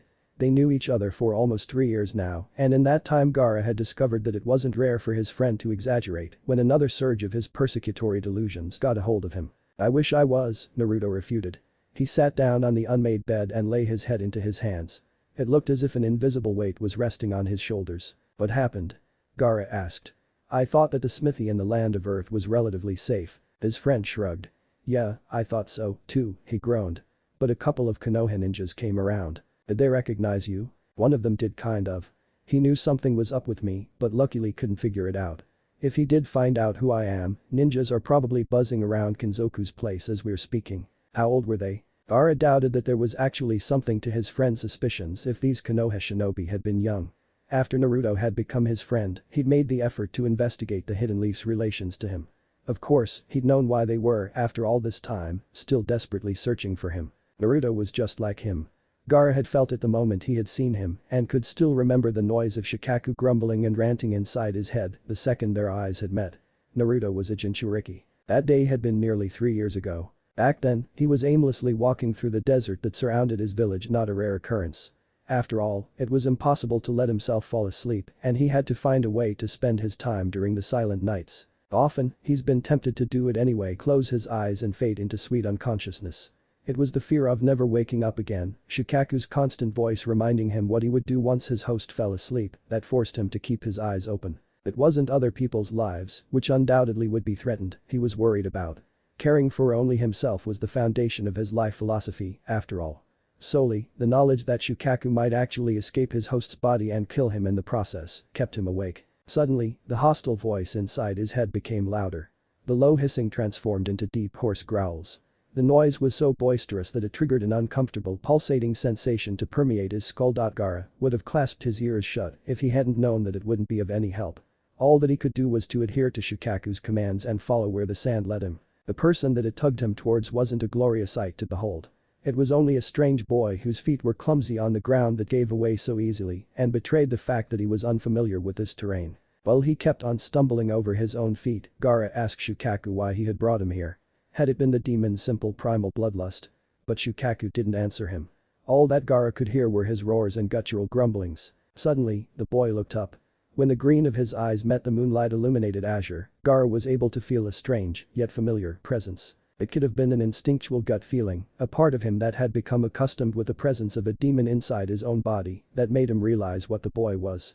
Or maybe it just had been Shikaku who had whispered the solution to him. Gaara was already starting to prepare for a fight. If he could feel what the stranger was, surely he was able to feel what Gaara was, too. But apparently, he didn't have an idea because his face broke into a bright grin, his blonde ponytail swaying to the left when he asked, "Hey, care to help me out?" Gaara tried to remember the last time someone had approached him in such an unguarded manner. The boy was the first in years and would stay the last for many to come. The ninja didn't answer. Instead, he tried to figure out what to do with the weakling who was still staring at him with that stupid grin on his face. Disappointment arose in him. It could have been interesting to fight someone who was, in a way, just like him. So he resorted to listening to Shikaku, like he so often did. A millennia-old demon inside one's head could be persuasive, yet awfully predictable. It really was Gaara's own fault to expect something more creative when all the demon ever wanted was to kill everyone in sight. But it wasn't like Gaara had a better idea. So he attacked. He would have done it quickly, too, if he had known just how fast the boy could be. With a swift step the foreigner avoided his sand. But they were in his realm. The desert, a vast ocean of sand, was his to control. If Gaara really wanted to, he could capture the boy easily. But if anything, the weakling was quick on his feet and Gaara needed some sort of entertainment to pass the night anyway. So he let the sand chase him while picturing a whimsical cat playing with a rat before eventually eating it. The boy kept on running, jumping, fleeing. Sometimes he'd stumble over the soft ground and fall over only to scramble on his feet and start running anew. Often, Gaara let him escape where he could have captured him, only because it was funny to see someone get so desperate in a frantic attempt to save their life. Eventually, he asked the boy his first question, one that would remain relevant even in far future. "For how long are you going to keep on running?" Suddenly, the boy laughed. It was a strange sight. A weak, skinny civilian spending whatever meager strength he had to save his pitiful life with a bright smile on his face. He turned around for a short moment to catch Gaara's seemingly empty gaze. "For as long as you're going to keep on chasing me." Gaara let the sand rest and watched the boy's steps come to a stop. He was panting loudly. "You finally done?" He gasped between his difficult attempts to suck air into his exhausted lungs. Instead of bothering to answer, Gaara retorted with another question. "What's your name?" But the boy was stubborn and insolent. A stupid trait to have when you stood in front of someone who could kill you without having to move his eyelashes. "Why do you want to know?" Gaara knew that his stare was frigid when he answered, "We might as well get acquainted if I'm going to torture you for the next few hours." The stranger scoffed dismissingly. "Weird protocol you've got here in Suna." Quirking his brow, his face split into another grin. "Tell you what. I'll introduce myself if you tell me who you are first." A minute of silence filled the air. Only the sound of the blowing wind lifting the fine grains of sand could be heard. "Are you bargaining with me?" the ninja finally asked. "Shouldn't you be begging for your life?" The boy shrugged. "Take it or leave it. I'm not telling you my name before you tell me yours." Figuring that either option didn't differentiate too much from the other, he answered, "They call me Gaara of the desert." The boy giggled although Gaara failed to see what was so funny about his current situation. "Well, they call me Naruto. Of the desert is a little redundant, though, don't you think? I could have gathered as much without having you to tell me that." The corners of Gaara's mouth lifted slightly upwards. Naruto was mouthy in a way that hadn't annoyed him yet. He would serve well as a distraction for tonight. Maybe they figured that Gaara was a flashy enough name as it is. It does mean self-loving demon, after all. Naruto nodded before laying his head to the side and watching him in a thoughtful manner. "Hey, aren't you the guy who let the Ichibi loose in the middle of Konoha?" Before Gaara could answer, Naruto raised his brows in curiosity. "So are you too much of a coward to fight on your own or what?" In a flash, the sand was wrapped around Naruto, completely restricting every possible movement and tightening its hold around his throat. Gaara was listening to the boy trying to breathe in a seemingly detached manner, although he was seething on the inside. The gall that this weak insolent idiot had made him so furious that even the choking sounds couldn't bring him any sort of satisfaction. "You brat, you're no older than me," the boy croaked out, his voice almost non-existent coming through the grip that the sand had around his throat. His face, fiery red from the lack of oxygen, was twisted into a defiant grimace. "And you're no stronger than me. You're just letting the fat raccoon dog do all the work for you." If there was anyone more enraged than him at that moment, it was Shukaku. Gaara hadn't ever experienced the demon shouting as loud before. Distantly, he could distinguish the demon ranting about the low-life vessel being just as arrogant as the disgusting fox that it was hosting. But it was hard to focus on anything more. Never had the Ichibi caused him any sort of physical harm. As long as he could remember, the demon had protected his body from all injury. But at this very moment, Shukaku's howls were so noisy that they caused a piercing pain to erupt inside his head. Pain, such a foreign concept still. But he didn't want to think about it. He was distracted by the urge to peel the foreigner's skin away with his bare fingernails.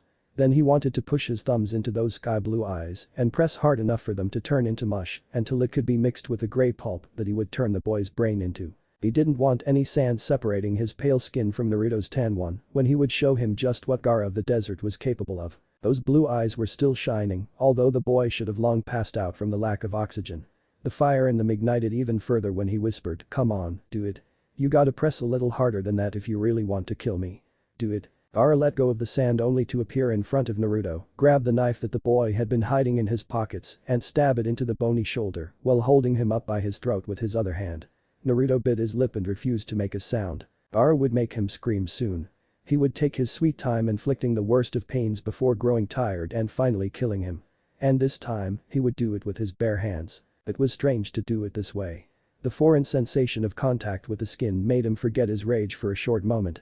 Actually touching someone while killing them felt oddly intimate. Gaara would have never thought that he was able to experience such a sensation. He was brought back by the sight of Naruto slowly trying to lift his arm. Gaara let him, expecting him to try to free himself of the steely hold that he still had around the other Jinchuriki's throat. Anticipative of that intimacy that would once again arise when Naruto's blood-drenched hand would touch his bare arm, he followed the boy's movements with his eyes. What followed was not what he'd expected. Complete silence. He needed a few seconds to understand what was wrong. But it was just that, silence. Gaara couldn't hear Shukaku anymore. Did it work? Naruto muttered. Gaara didn't have the time to process the words because the next thing he saw was that the skin that Naruto had touched took on a purplish hue. Then there was pain. "Yuho," mumbled the boy whose throat was now free because Gaara could do nothing but watch his arm's violet skin tone in both horror and morbid fascination while pain continued on consuming him. That aching, the feeling of what he could only describe as someone impaling his arm with fiery hot iron bars, made it impossible to think. "What have you done?" he asked in panic. What was happening? "Shit," was Naruto's answer. "Okay, I can repair this. You need to talk with me, okay?" Gaara couldn't listen. "What have you done?" he shouted. In a swift motion, Naruto slapped him harshly with his blood-free hand. "Listen, if you don't answer my questions, I can't fix this. You need to focus, do you understand?" Numbly, Gaara nodded while trying and failing to shut out the burning pain. He realized that his knees must have buckled when he had been overcome by the foreign sensations because he was currently sitting on the ground. In the back of his mind he was wondering why his sand wasn't reacting and only lying limply on the ground. It should have stopped the boy from slapping him. Naruto sat down in front of him and pulled out a notebook and a pen. Gaara almost laughed. Hysteria was probably the most apt term to describe what was dominating his current state of mind. "Answer the questions, alright." Gaara nodded in a distinct manner. "Blood type, AB. Birth date, 19th of January. Age, 13. Elemental affinity, wind. Any hereditary diseases in your family history?" "I don't think so, no." "Since when do you hold the Ichibi?" "He was sealed into me while I was in my mother's womb." Naruto cursed and started to scribble something into his notebook, asking rapid questions every now and then. Sometimes he tore the pages out and started anew, while Gaara wasn't aware of anything but the pain that was gradually spreading out. The purplish hue had reached his shoulder already. "Don't pass out on me," Naruto mumbled while continuing on scribbling. "What have you done?" Gaara asked once again, this time tiredly. He was so exhausted that he had to lie down on the soft sand. Something was draining him of all energy. "Faulty seal," Naruto answered curtly. He shook his head. "No, not a faulty seal. Just not the right seal for you. But I didn't have the time nor the knowledge to come up with something specifically tailored for you and the Ichibi." The boy stopped his scrambling and watched the page in his notebook. "Alright. I've got something to prevent the effects of the seal from spreading." He seized into the inner pocket of his jacket and pulled out a little jar of ink and a fine-haired paintbrush. With a swift move, he tore the sleeve of Gaara's sweater apart so he could inspect his arm more closely. Naruto's blood was still smeared near his elbow where the boy had touched him. But Naruto only paid attention to where the purplish hue, the color of dying flesh, ended. Then, he dipped the brush into the ink and painted unreadable patterns on Gaara's shoulder, while Gaara dizzily watched the other Jinchuriki's eyes narrow in concentration. After some time, the boy laid his tools aside and seeped some chakra to where he had drawn the patterns on. Then, he sighed and picked his notebook up. "What did you do?" "Another seal. It won't be getting any worse." "Now I'm working on reversing the damage," Naruto muttered around the pen he was gnawing on. "Why?" The boy looked up and blinked. "What do you mean?" "I'm the one who messed you up in the first place. Isn't that what you wanted to achieve? To kill me?" Naruto scowled and Gaara realized that he had offended him. "Do you think I'm a killer?" he scoffed. "I wouldn't do that unless I absolutely had to. I just wanted to cut off your connection with the Ichibi so you would stop acting like a psycho." Gaara kept silent, satisfied that Naruto thought that his acts were merely a result of the demon's influence. The truth was, if he knew another way to revise the inflicted damage, he would have killed Naruto right at that very moment. But he still needed him. Suddenly, he remembered something and he felt his previous franticness returning. "Why doesn't the sand react to me any longer?" Naruto scratched the back of his head. "Ooh, I might have shut down 1 or 2 or 3 functions in your body. I'm not completely sure to be honest." Laughing in an embarrassed manner, he added, "Something went wrong, but I didn't have the time to do it right." He started to scribble again, and Gaara could discern that he was drawing some sort of unrecognizable sketches. "Every seal is its own creation, you know. You have to understand what or whom you're applying it on because it is specifically meant to interact with it. Every human body is unique, so how could something react the same way on anybody else? The seal I just activated on you might not work on some random other guy because he might have some sort of genetic mutation that causes their chakra to work slightly differently. There are only few basic seals that can be used by almost anyone on almost anything, since they are only meant to provoke an extremely simple reaction anyway. But if you want to achieve something more difficult, the seal has to be tailored to fit to you. He didn't leave Gaara any time to mull over his explanation and continued speaking. I gotta admit, I didn't imagine my first encounter with a Jinchuriki to go over this badly. He wore a dreamy expression on his face as he continued, you guys were always fascinating to me. To seal such a vast amount of foreign chakra into a human body is incredible. It dawned on Gaara then that Naruto had no idea that he was a Jinchuriki himself. The way he spoke of the Bijuas and their hosts as if they were completely foreign to him was self-explanatory. Where are you from? Gaara asked him, although he already had his own ideas about that. After all, Shukaku had mentioned a fox and everyone knew about the nine-tailed demon fox that had attacked Konohagakure many years ago. Naruto shrugged. From everywhere. Why are you here? I was curious about this place. Care to show me around? Gaara forced his weak limbs into hosting himself to sit up. I can do that, he agreed, although he'd already decided that he would kill the other Jinchuriki as soon as he was healed. They didn't talk for the rest of the night save for the few questions that Naruto asked now and then to note them down into his notebook. He kept on adding bullet points and changing his sketches, only to tear the pages out and start anew. It was nearing sunrise when Naruto asked, haven't you got someone waiting for you? They'll be worried since you've been away the whole night. Gaara decided that he could be as open as he wanted to be. It wasn't like Naruto was going to live for much longer. They'll curse you for refusing to let me die. The boy looked up from his writings and caught Gaara's gaze. They hate you? Yes. Naruto raised his eyebrows in both surprise and confusion. Why are you still here then? Why don't you leave? Is it what you did? Naruto froze the hand that was holding his pen and stared at him for a while before shrugging nonchalantly. Yes. Gaara wondered what the boy could have experienced for him to make the decision to leave his hometown behind. Like him, the foreigner was a demon container. Maybe they shared a similar past. Did you have people try to assassinate you as well? When Naruto's mouth fell open in incredulity, he deducted that he had been wrong. The boy pressed his lips into a determined and grim expression before bursting out, why the hell are you still walking through this goddamn desert then, you idiot? Leave before they can hurt you even further. Gaara couldn't remember someone ever insulting him this blatantly and not being dead in a matter of the next few minutes. But he couldn't harm the boy before he'd healed Gaara. Instead, he decided to focus on the question that he'd been asked. He had never seriously contemplated leaving Suna behind because he knew that other places wouldn't be any different. I don't need to do that. I am strong and I can protect myself. Early on, he had learnt that the only way to protect yourself was to kill people before they could kill you, solely caring for himself had made him powerful. You're strong? Naruto scoffed. You would have been dead if I had left you with that faulty seal on your arm. Gaara frowned. You've caught me by surprise. You've only managed to plant that seal because I have allowed you to touch me. Raising a brow, Naruto remarked, does it matter? Dread formed inside Gaara's stomach when he realized that no, it didn't matter at all. Whether Naruto had managed to harm him by a trick or brute strength, he could have died either way. This skinny clumsy boy may have killed him. How did you gain strength? Independence, Naruto answered with an air of finality, as if that simple word was the solution to every existing problem. Free yourself from everyone and everything holding you down, and you will be forced to rely on yourself. If you are the only one you can count on, you will inevitably become strong or else you will die. He narrowed his eyes in determination. I can see that you've got a strong will to survive, Gaara. You could do it. Gaara frowned, confused by the nonsensical explanation. I already solely rely on myself. I am independent. Naruto's lips twisted into a sardonic smile. Your headband tells me otherwise. No shinobi can ever be independent, therefore they can never be free. You're tools for the higher-ups to use. A heavy weight formed inside Gaara's chest when he realized that Naruto was right. Didn't he, like any other ninja in his village, adhere to the Kazukige's commands and complete the missions that he's been assigned to do? But Suna did not only use him as a ninja, but also as a Jinchuriki. Shukaku had been sealed inside him only so that the village would have a powerful weapon to its disposal. He was being controlled, and maybe that was the one thing that was holding him back. I will free myself, he decided and watched Naruto's face lighten up. But not in the way that you did. What do you mean? Don't you want to leave the village? You can't be free if you continue on staying here. You aren't free either, he retorted calmly. After all, Naruto was a Jinchuriki just like he was. His village would want to control him just as much as Suna wanted to control Gaara. You're fleeing from them. When the boy flinched, Gaara knew he'd been right. If your hometown has that much of an influence on you that it forces you to live a life on the run, you're not really free. Naruto scowled. Yeah.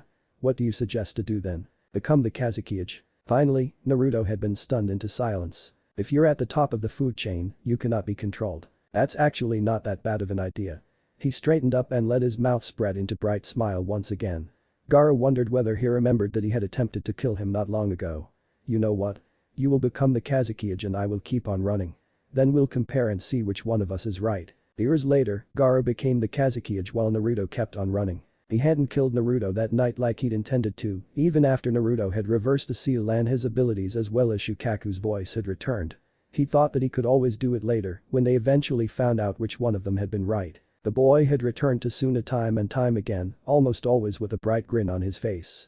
But he had also kept on looking over his back to check whether Konoha Shinobi had been closing in on him. Strangely, Gaara had never been the focus of his qualms. At one point, Gaara asked him why he didn't fear his presence. After all, the boy didn't know that he was a Jinchuriki himself. He believed himself to be a simple human being. It would make sense for him to be wary of Gaara. Naruto held his gaze. He was full of self-confidence when he answered, "You could travel through every single country, but you wouldn't find a better sealer than me. I, better than anyone, know the difference between you and the Ichibi. Isn't it scarier to know that it is me, not only the Ichibi, who is capable of doing what you know I did? It isn't solely the demon's influence that made me who I am today." Naruto nodded and Gaara realized that the boy had drawn his own conclusions long ago. "I know. It is the villagers' faults." In a rare moment of absolute candor, he explained, "We don't share the same past, but I still can't help but see myself in you. Sometimes I wonder what would have happened if I had never left. I want to see what you will do with your life." So he'd stayed for a few weeks at least before leaving only to return again. Several times Gaara had given up on his goal of becoming the Kazekage, dismissing it as a spur-of-the-moment decision that he hadn't really spent time thinking about. Those times Naruto had never failed to call him an idiot. He'd hated it, still did, when people went back on their word. You hadn't wanted to become the Kazekage, you wouldn't have said it in the first place. Obviously some part of you wants it. You want it, you get it. Naruto had remembered Gaara what it felt like to be supported. Never had he expected to find a companion in Naruto. Neither had he seriously expected his relationship with Suna's villagers to change as drastically as it had. When Gaara had stopped hurting the people and had began to protect them in order to reach his goal of becoming the Kazekage, they had gradually started to respect him. In a matter of years, their fearful looks had changed into expressions of devotion. On the day he was appointed as the next Kazekage, he stood on the balcony of the high tower with his siblings forming a wall of support behind him. While the masses were cheering his name, he only searched for the familiar mop of blonde hair in the crowd, his first supporter, his first friend. He was disappointed when he couldn't spot him. But the job didn't wait. At the same day was shown to his office to work through the stacks of paperwork that had piled up. His work was only interrupted by a clumsy clerk almost spilling hot tea over his lap, only to be held off by a rush of sand. Oops.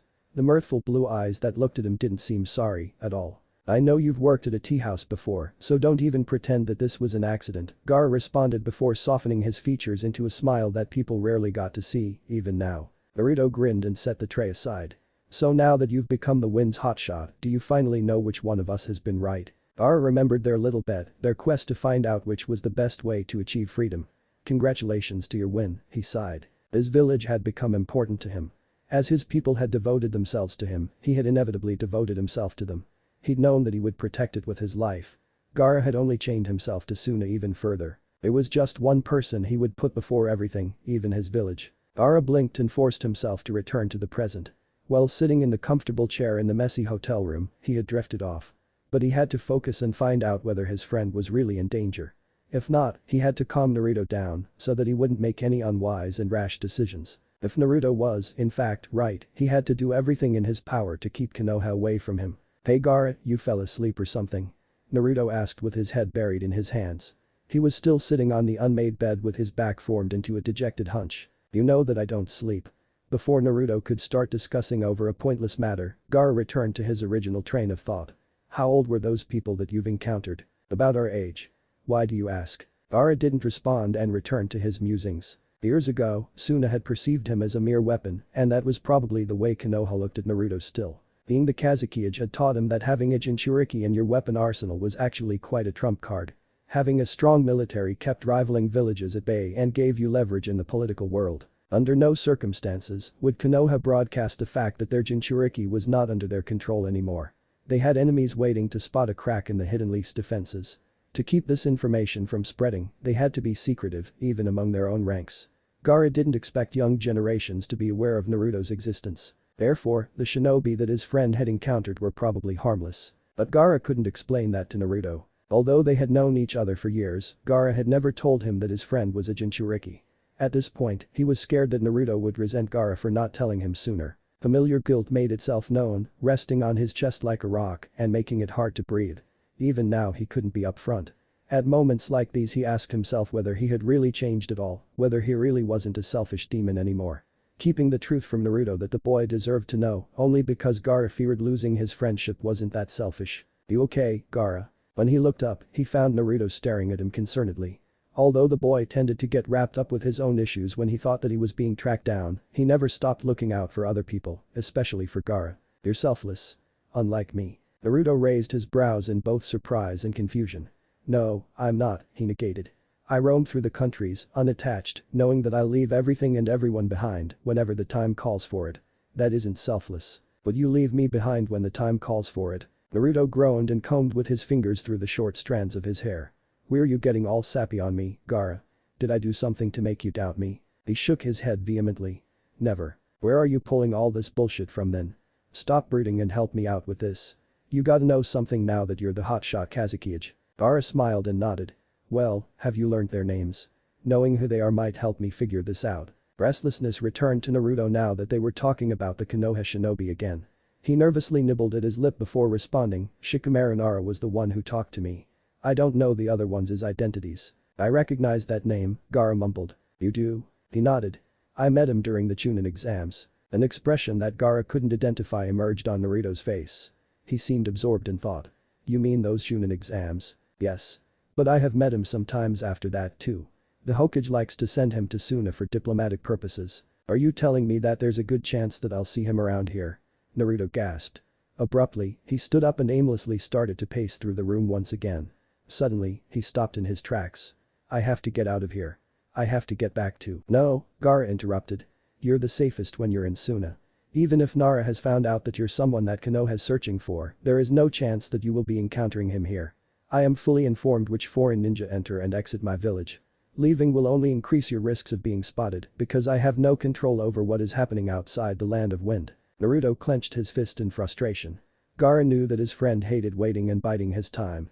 Nervously, he kept on gnawing at the nails of his fingers for a while until the skin broke and a tiny amount of blood emerged. The boy cursed and muttered something under his breath. "Do you trust me to have your back, Naruto?" His friend turned around to face him again. "I think that one of these days I will have to knock some sense in you if you're going to continue helping me. I'm scared that your support for me will damage you eventually." Naruto was probably right. Not that Gaara cared. "Let me recap this," Tsunade began with a deep frown etched into her face. "When you arrived at the smithy, the boy was already gone, but you, Shikamaru, deducted that he has a friend in the land of wind who's helping him out." "Yes," Asuma-sensei confirmed. It isn't unlikely that Naruto may be seeking refuge at his friend's place if he has suspected our onset. The Hokage sighed. "Well, I guess it's good to know that there's someone who could lead us to him. But how the hell are we going to find his friend? The land of wind is almost twice as big as the land of fire. It could be anyone." Shikamaru shrugged and longingly looked towards the chairs in front of Tsunade's desk. He'd like to sit down, lean his head back and close his eyes for a little while. But they had to finish this report before he could finally return home to take a relaxing shower and sleep until the next day. For now, we're only keeping it in our minds as an afterthought. The knowledge that Naruto has a friend in the Wind Country is enough to start searching for him. He's probably visited him quite a number of times already.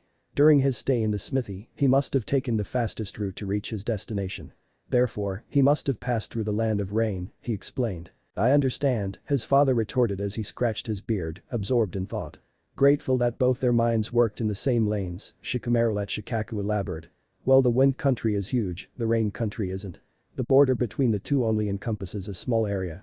He must have stayed at an inn at the side of wind every now and then. After all, he is forced to pass through rain very quickly because they don't allow foreigners to stay for long." Tsunade grinned in that predatory way that made Shikamaru almost feel sorry for Naruto. Since she's been saddled with the job of the Hokage, she made sure to take her frustrations out on other people.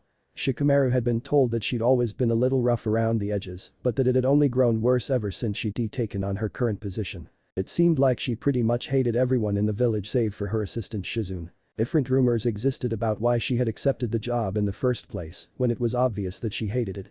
but he'd never paid the gossip any mind. He'd just stay out of her way and try to live as comfortable as possible.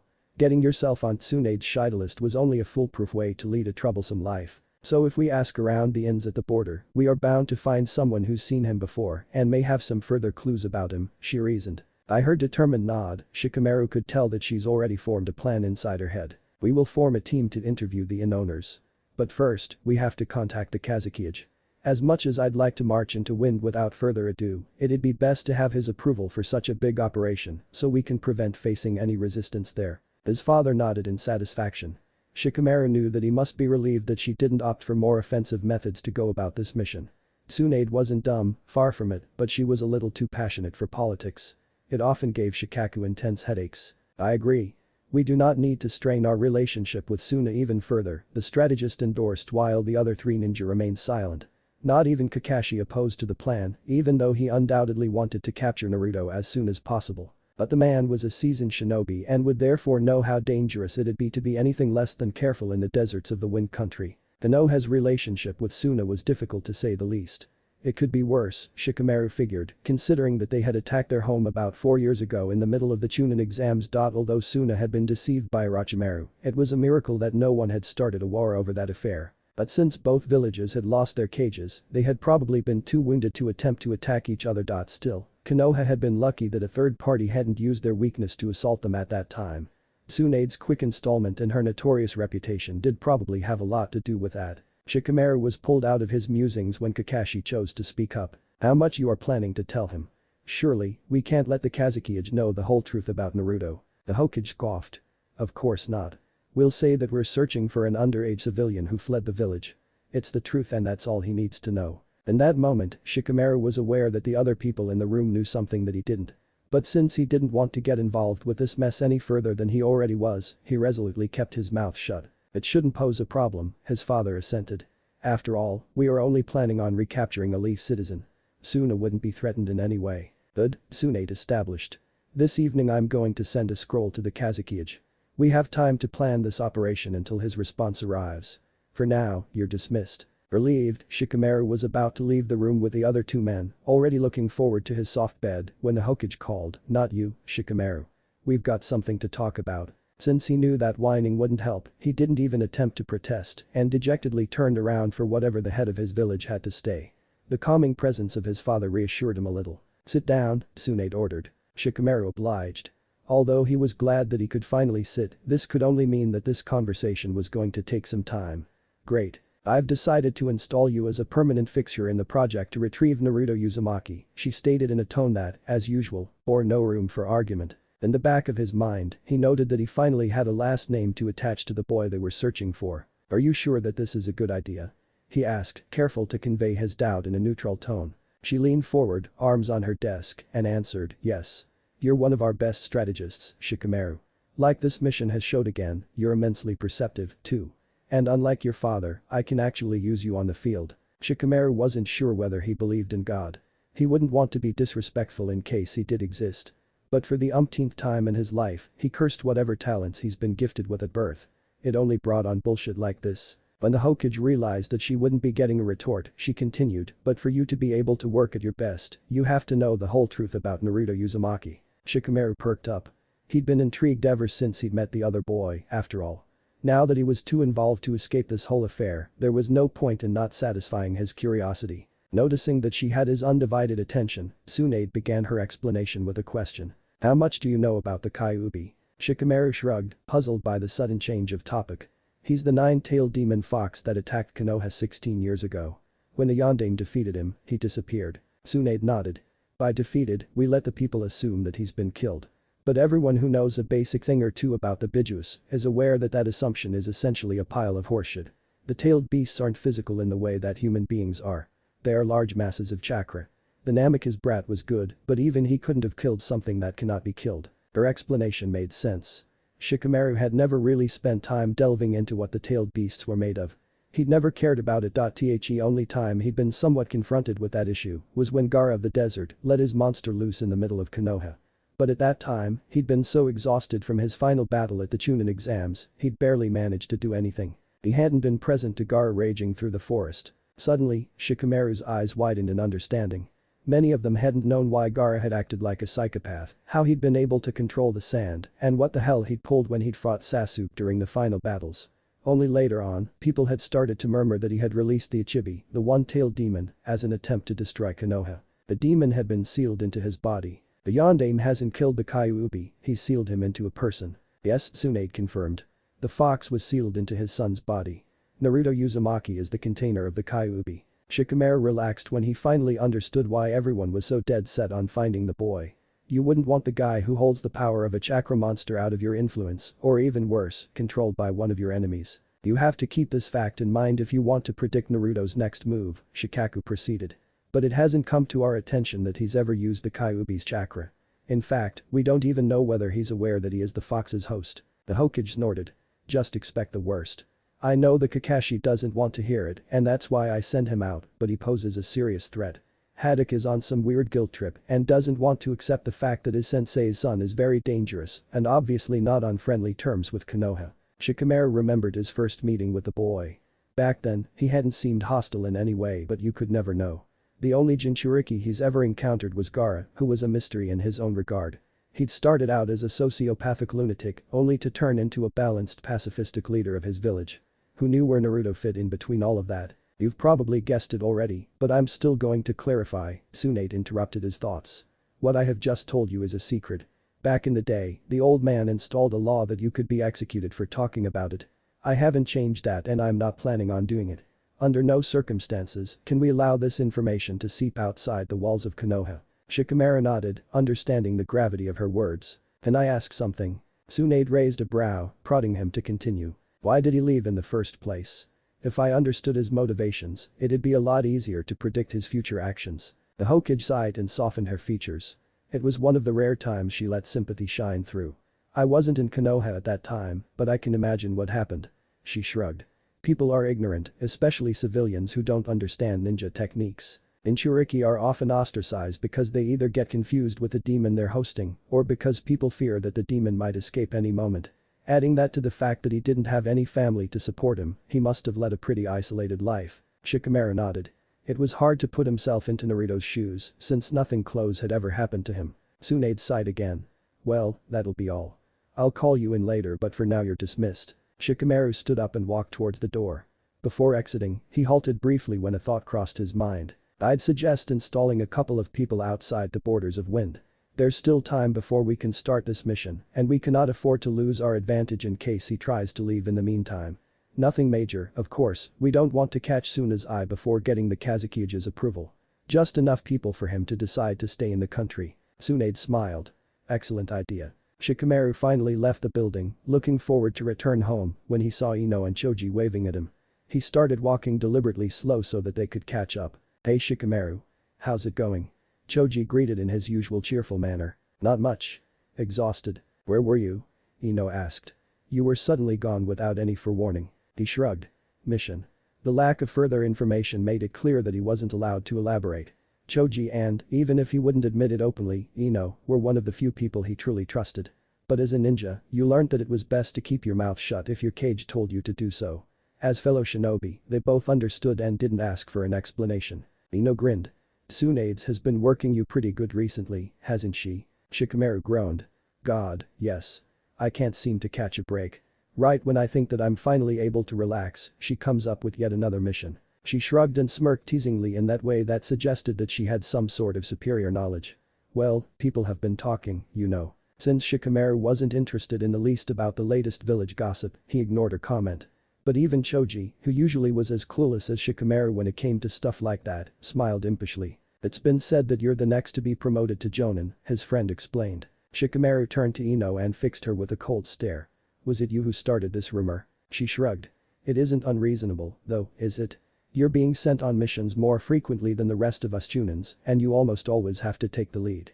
And now the Hokage is even putting you together with other Jonins to give you these super secret assignments. She smirked. Wouldn't be the first time for your lazy ass to get an early promotion. Choji's bright grin didn't budge. That'd be so cool. Remember when you were among the worst during academy?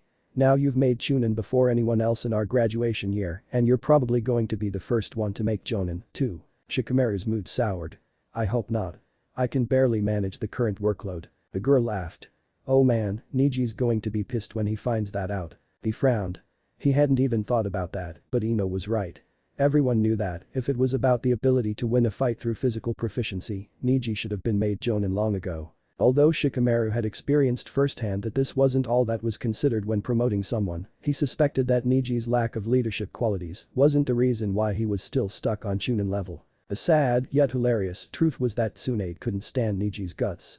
Shikamaru wasn't just recently struck by the realization that you shouldn't mess with the Sannin. The Hyuga was too arrogant for her liking, and when he had dared to voice his disapproval about the missions he'd been receiving and her lack of discipline in general, the Hokage had decided to annoy him as much as possible. But it was only after the Hyuga clan had tried to badger her into promoting their prodigy, when Niji has ironically lost all possibilities of being promoted in near future. Tsunade didn't take well to people attempting to pressure her. Shikamaru wasn't sure what had happened to Kaharu and Hamura, the old geezers who used to advise the Sandame, but judging by their lack of presence, he could only guess that Tsunade's fired them. He distantly remembered that the elders used to be somewhat forceful when it came to convincing the former Hokage of their opinions. But essentially, the two had been appointed by the Sandame himself, who'd wanted to establish a discourse of ideas. A good idea in theory, but one that Tsunade clearly hadn't liked. She only listened to his father's explanations, who always tried to be as objective as possible and never overstepped his boundaries. Occasionally, Shizune functioned as her conscience, but that was all. The Hyuga should have known to be careful around her, especially considering how they always acted like they were smarter than everyone else. Shikamaru couldn't say that he liked them. Hinata, the shy girl who he graduated academy with, was alright, but the rest of them tended to act like they were superior to other people. He wouldn't care if he didn't have to work with them on missions. Although they eventually learned not to question every single decision he made as a team leader, it was always a trial to get them to that point. Niji had been particularly hard to deal with. These days, they got along well enough to work efficiently together. But Shikamaru had no intentions to spend any further time with him. He just hoped that his promotion would remain a rumor so he could save himself a lot of work and confrontation. He sighed when he finally spotted the familiar Nara estate. Toji put a hand on his shoulder. Get some rest. We'll catch up later. Yeah, he deserved to be lazy for a while. Gaara watched a scroll on his desk, suppressing the tremor that wanted to run through his skin. Carefully, he looked up to face the two foreign ninjas standing in front of him. Their leaf headbands gleamed proudly on their foreheads. The response will be ready by tomorrow morning. Be my guests until then and rest in one of our hotels, he suggested in a monotone voice. The two men nodded politely and left his office. Although he was finally alone, he found it impossible to relax. He picked up a scroll once again to reread it another time. The Hokage was asking for his approval to install ninjas at the borders of the Wind Country and interview inn owners that were located near the rain. They were searching for an underage civilian who had fled from his village. Gaara felt a strange urge to curse. When it had been reported to him that a few Konoha shinobi had been sighted at the outer skirts of the border, he had instantly suspected that something was wrong. Back then, he had been relieved that Naruto hadn't attempted to leave the country. Otherwise, he might have encountered them on his way. But now that the Hokage was asking for permission to conduct a broad, thorough mission at places that his friend has passed through, looking for someone who fit his description, he was absolutely sure that Konoha was searching for him again. Worse, they had somehow figured out that he was staying in the Land of Wind. Briefly, he wondered how they had managed to come to that conclusion. Gaara knew just how careful Naruto was. How could they have found any clue about his current whereabouts? Narrowing his eyes, he remembered what his friend had told him only a few days ago. He had encountered Shikamaru Nara. It was the boy who always seemed so unassuming and harmless when the Hokage sent him over. But Gaara knew that immense intelligence and perceptiveness hid under that inconspicuous facade. Damn it, he should have taken Naruto more serious when he had told him that he'd met Nara. However, because his friend tended to overreact on a regular basis, he'd predicted no danger. But it had begun again. Gaara had only experienced one single chase, until now. It had been only a couple of months after they had first met. At that time, Naruto had left for the Land of Water, a place he had never visited before. When he'd arrived there, he'd started working at a boat renting service at one of the many islands. Naruto had said to him that he'd liked living near the sea. His friend had once told him that he'd been the happiest while working for a fisher at the coast of the Land of Hot Water for over a year. But he hadn't stayed at water for a month when he was already discovered by Konoha shinobis. At that time, he had fled to Suna because their strained relationship to Konoha kept the village free of the Leaf shinobis. That had been the end of an arduous flight he had only heard of. Now he was about to experience one of these manhunts. Abruptly, he stood up. He couldn't allow losing any more time. He had to contact Naruto and inform him of Konoha's plans. After hiding the scroll under his clothes, he quickly exited his office and the building. Luckily, it was night and not many people were on the streets. He always had to be careful not to catch anybody's eye when visiting Naruto. It only took him half an hour to arrive. His friend had moved into a hotel in a big village near Suna. After walking through the building's floors that he had somewhat grown familiar with, he knocked twice on Naruto's door. "It's me," he whispered. The door opened a crack to reveal his friend's tired expression. "Gaara. Did something happen? Let me in." Naruto obliged and closed the door behind him after Gaara entered the room. He decided to get straight to business. "You were right. Konoha knows you're here." The boy's face paled visibly, which was a feat considering the pallor he had acquired during the last weeks of self-induced confinement. So the ninjas that were spotted across the border a few days ago hadn't been there coincidentally. Gaara shook his head. "I don't think so, no." He passed Naruto the Hokage's scroll. "They're planning on interviewing the inn owners near the rain border and installing some guards on the other borders. They want to trace me while I am trapped and unable to leave the country," Naruto realized. Gaara wanted to reassure his friend that they wouldn't find him. After all, clues would only lead them so far and they couldn't search the entire Wind Country for him. But he hadn't taken this situation serious enough before. Helplessness settled onto him, making him become uneasy and restless. He could not allow Konoha to retrieve his best friend. "I could forbid them to enter the country," he suggested weakly. Naruto shook his head. "No," he replied, his voice strangely hollow. "You should have no reason to refuse this. If you did it anyway, they would immediately suspect that something's wrong." Gaara had known this already, but he didn't know what else to do. Their only other option was to hide Naruto in the hopes that he wouldn't be found. He watched as Naruto nibbled on his lips, deeply absorbed in thought. Finally, he stopped and looked at Gaara. He expected his friend to tell him that he had told him so, that Gaara should have taken him serious from the get-go. Instead, he said, "Fine. If they want to have another chase, they'll get it." The determined tone of voice, the passion in his eyes, it all reminded Gaara of the night they had met. When his hand had been gripping the boy's throat tightly and Naruto, seemingly weak, had looked into his eyes and had dared Gaara to kill him. Naruto grinned. "I wish it wouldn't have come to this, but I've got no other choice than to continue fleeing. And I know better how to flee than they know how find. That's how I managed to escape for so long, after all." "Naruto." The boy perked up. "Remember when you told me that you will inevitably become strong if you are the only one you can count on, or else you will die?" Naruto nodded. "I still stand by that. You know that I always stand by my word. Well, I don't care how strong you are. I will not allow you to only count on yourself. You know that I have your back whether you like it or not." A bright smile once again spread over his friend's face. "Good. I've already got some ideas. This isn't my first chase, after all.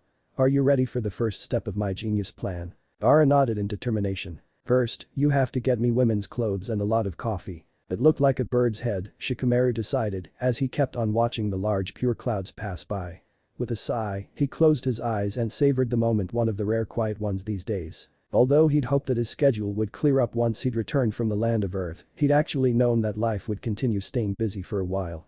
After all, Naruto Uzumaki hadn't been retrieved yet, the mission hadn't been completed. He'd been proven right. Just a few days after he had been made a permanent fixture in this project, he had been called to the Hokage's office once again. Without further ado, she told him that she'd decided to install him as the leader in the upcoming mission to find Konoha's Jinchuriki in the Land of Wind. Shikamaru had been shocked. He tried to argue that he didn't have enough experience in handling such an important task, but Tsunade hadn't let herself be swayed. She'd curtly explained that they needed a gifted strategist to organize and lead a relatively big team of ninjas. Since strategizing was his specialty, he'd already been in the pool of shinobi to choose from. The fact that he was familiar with Naruto's status as the Jinchuriki and lacked emotional involvement had sealed the deal. He really started to hate Naruto Uzumaki. The boy only brought on work. Even this little moment that he believed to have for himself wasn't meant to last. The shadow that fell over his face obscured his view of the clouds. When he looked up, he was met with the familiar faces of Kiba Inuzuka and Shino Aburum. When Kiba sat down on the soft grass, Akamaru quickly rushed by to lay his furry head on the boy's thigh. But the dog remained alert, which meant that he, like Shikamaru, felt the tension hanging in the air. These two weren't just paying him a visit for the hell of it. When Shino sat down next to his teammate, Shikamaru shifted and looked up to the clouds again. He should talk with them so whatever problem they had could be solved. But being the lazy ass that he was, he preferred to procrastinate. Unsurprisingly, Kiba was the first one to break the silence. No one, much less an Inuzuka, was patient enough to exhaust Shikamaru's bottomless well of laziness. "You have to put Hinata on the team," the boy blurted out. Shikamaru merely raised one thin eyebrow. "What are you talking about?" Kiba snorted and Akamaru imitated him not long after. But before he could respond, Shino said, "You don't have to play dumb any longer, Nara. That might have worked during our academy days, but we know you far better now." Shikamaru frowned. It was rare that Shino decided to voice his opinion. So this must be some important matter to them. Well, you sure know more than I do right now. I've got no idea what you're talking about. Hiba rolled his eyes and Akamaru, feeling the boy's agitation, growled uneasily. There's some big mission coming up, right? A search and retrieve kind of mission, Shino added. Shikamaru put on a mask of ignorance. I'm just a regular chunin. If you want to have access to that sort of information, you'll have to ask the Hokage. Except you're a chunin on the cusp of being promoted to jonin, Shino countered calmly. Yeah, Kiba hissed, we know that you're part of some big mission that'll bring you the promotion soon. The word's been going around since some time. Don't think we didn't notice how you keep on going in and out of Tsunade's office like it's your second home. Something's coming up, I can feel it. Shino, having noticed that Kiba was once again getting too passionate, carried on, many of us who are specialized on search and retrieval aren't getting any work right now.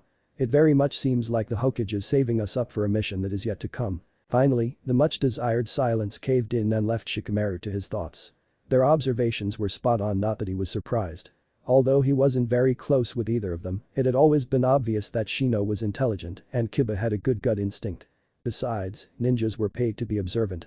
It helped that they all hung around in the same circles, news traveled fast. Remaining on his back, Shikamaru asked, hypothetically speaking, let's say what you've just told me is actually true.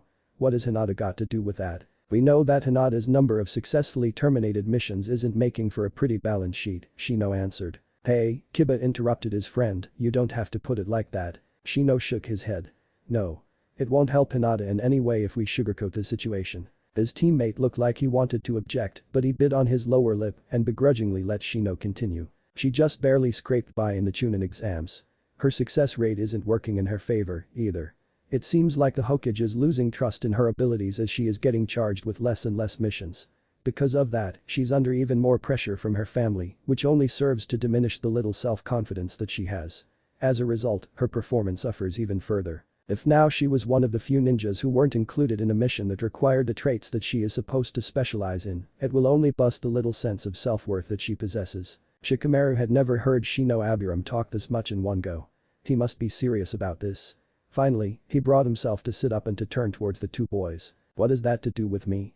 Even if I was, hypothetically speaking of course, part of this alleged mission, how would I have any influence in who makes it on the team? Please do not insult our intelligence like that, Nara, Shino retorted coolly.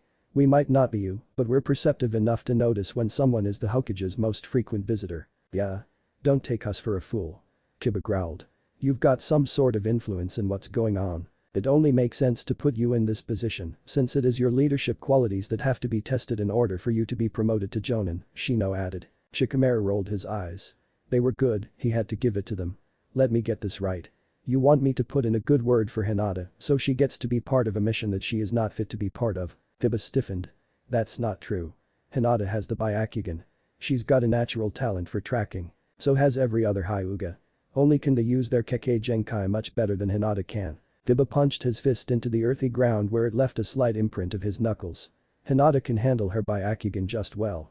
But that asshole clan of hers is constantly pulling her self-confidence down. That's why she's barely able to function when they're near. Shikamaru was pretty sure that Kiba was close to jumping at his throat. He contemplated binding the boy's shadow because he knew that the Inyazuka was too fast and too close to be blocked once he attacked.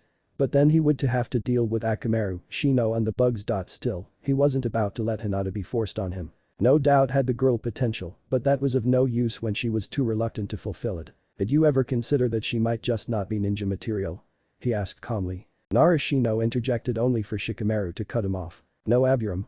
You said it yourself that sugarcoating wouldn't help the situation. The unveiled truth is that Hinata doesn't have the mindset to be a shinobi, maybe she's too much of a good person for that to happen. But ninjas can't always be good people. Sometimes we have to do bad things to achieve what is best for our village. Some people can't do that and I'm not looking down on that. Not everyone has to be a ninja. Except Hinata has to be a ninja, and you know that. Kiba hissed. We clan kids don't have the option to be anything else. Even Yunaryu, whose clan is known to be just about the laziest and most easygoing one in Konoha, could not choose to not be a shinobi. No one cares whether we have the right mindset. For a moment, Shikamaru was reminded of that day he had met Naruto. A smithy. Hot, stuffy air and dirty coal-smeared surfaces. Naruto holding Asuma-sensei's blades into the fire, the flames' orange warmth radiating and covering his bronzed face in its glow. The blue eyes trained on the task ahead while asking him whether he liked being a ninja. No, I hate it, Shikamaru had answered him. Naruto had laughed and had asked why he had become a shinobi then. Shikamaru remembered his response even more clearly than the rest of that scene. I was born into a ninja family. I have to do it, I've got no choice. Shikamaru did have the mindset to be a shinobi. But if he had been free of his loyalty towards his family and his village, he wouldn't have wanted to become one. Shino must have noticed that Kiba's words had resonated with him. Hinata's got no other choice. But because she's so sensitive, other people's assumptions influence her greatly. She has to think that people still believe in her. Shikamaru contemplated it. He did have the power to put Hinata on the team. Tsunade had given him the option to assemble the shinobis that he needed since he was the one who would eventually lead and organize them in the actual course of the mission. Of course, everything had to be approved by her, but convincing the Hokage that Hinata would be a beneficial addition wouldn't be that hard. He let the hypothetical situation run through his head. Where he would install her, whom he would team her up with, how she would react if she was ever faced with Naruto. No, he decided, I can't do that. This mission could be very dangerous. Kiba cursed. Damn it, Nara, you don't understand. No, you don't understand it, Kiba, Shikamaru interrupted, feeling his serenity quickly slipping away. The pressure to perform had been weighing on him for some time now. It only kept on getting worse as he kept on rising in rank. Everyone tried to fulfill their interests through him while he, damned be his ability to assess a situation through different perspectives, was caught in between the webs. I have to lead this mission. Don't act like you're a stranger to that position, Kiba huffed. No, I'm not, Shikamaru retorted coldly. And I hate it because everything that happens in the course of a mission is in my responsibility. I'm the one who's making the decisions. If someone dies, their blood will be on my hands because I send them into a fight which I should have known they couldn't win. Finally, there was silence. Yet Shikamaru wished the discussion would continue so he could ignore that he'd just spilled what was one of his biggest fears. He usually didn't get emotional on other people, especially not on old academy comrades he barely had anything to do with.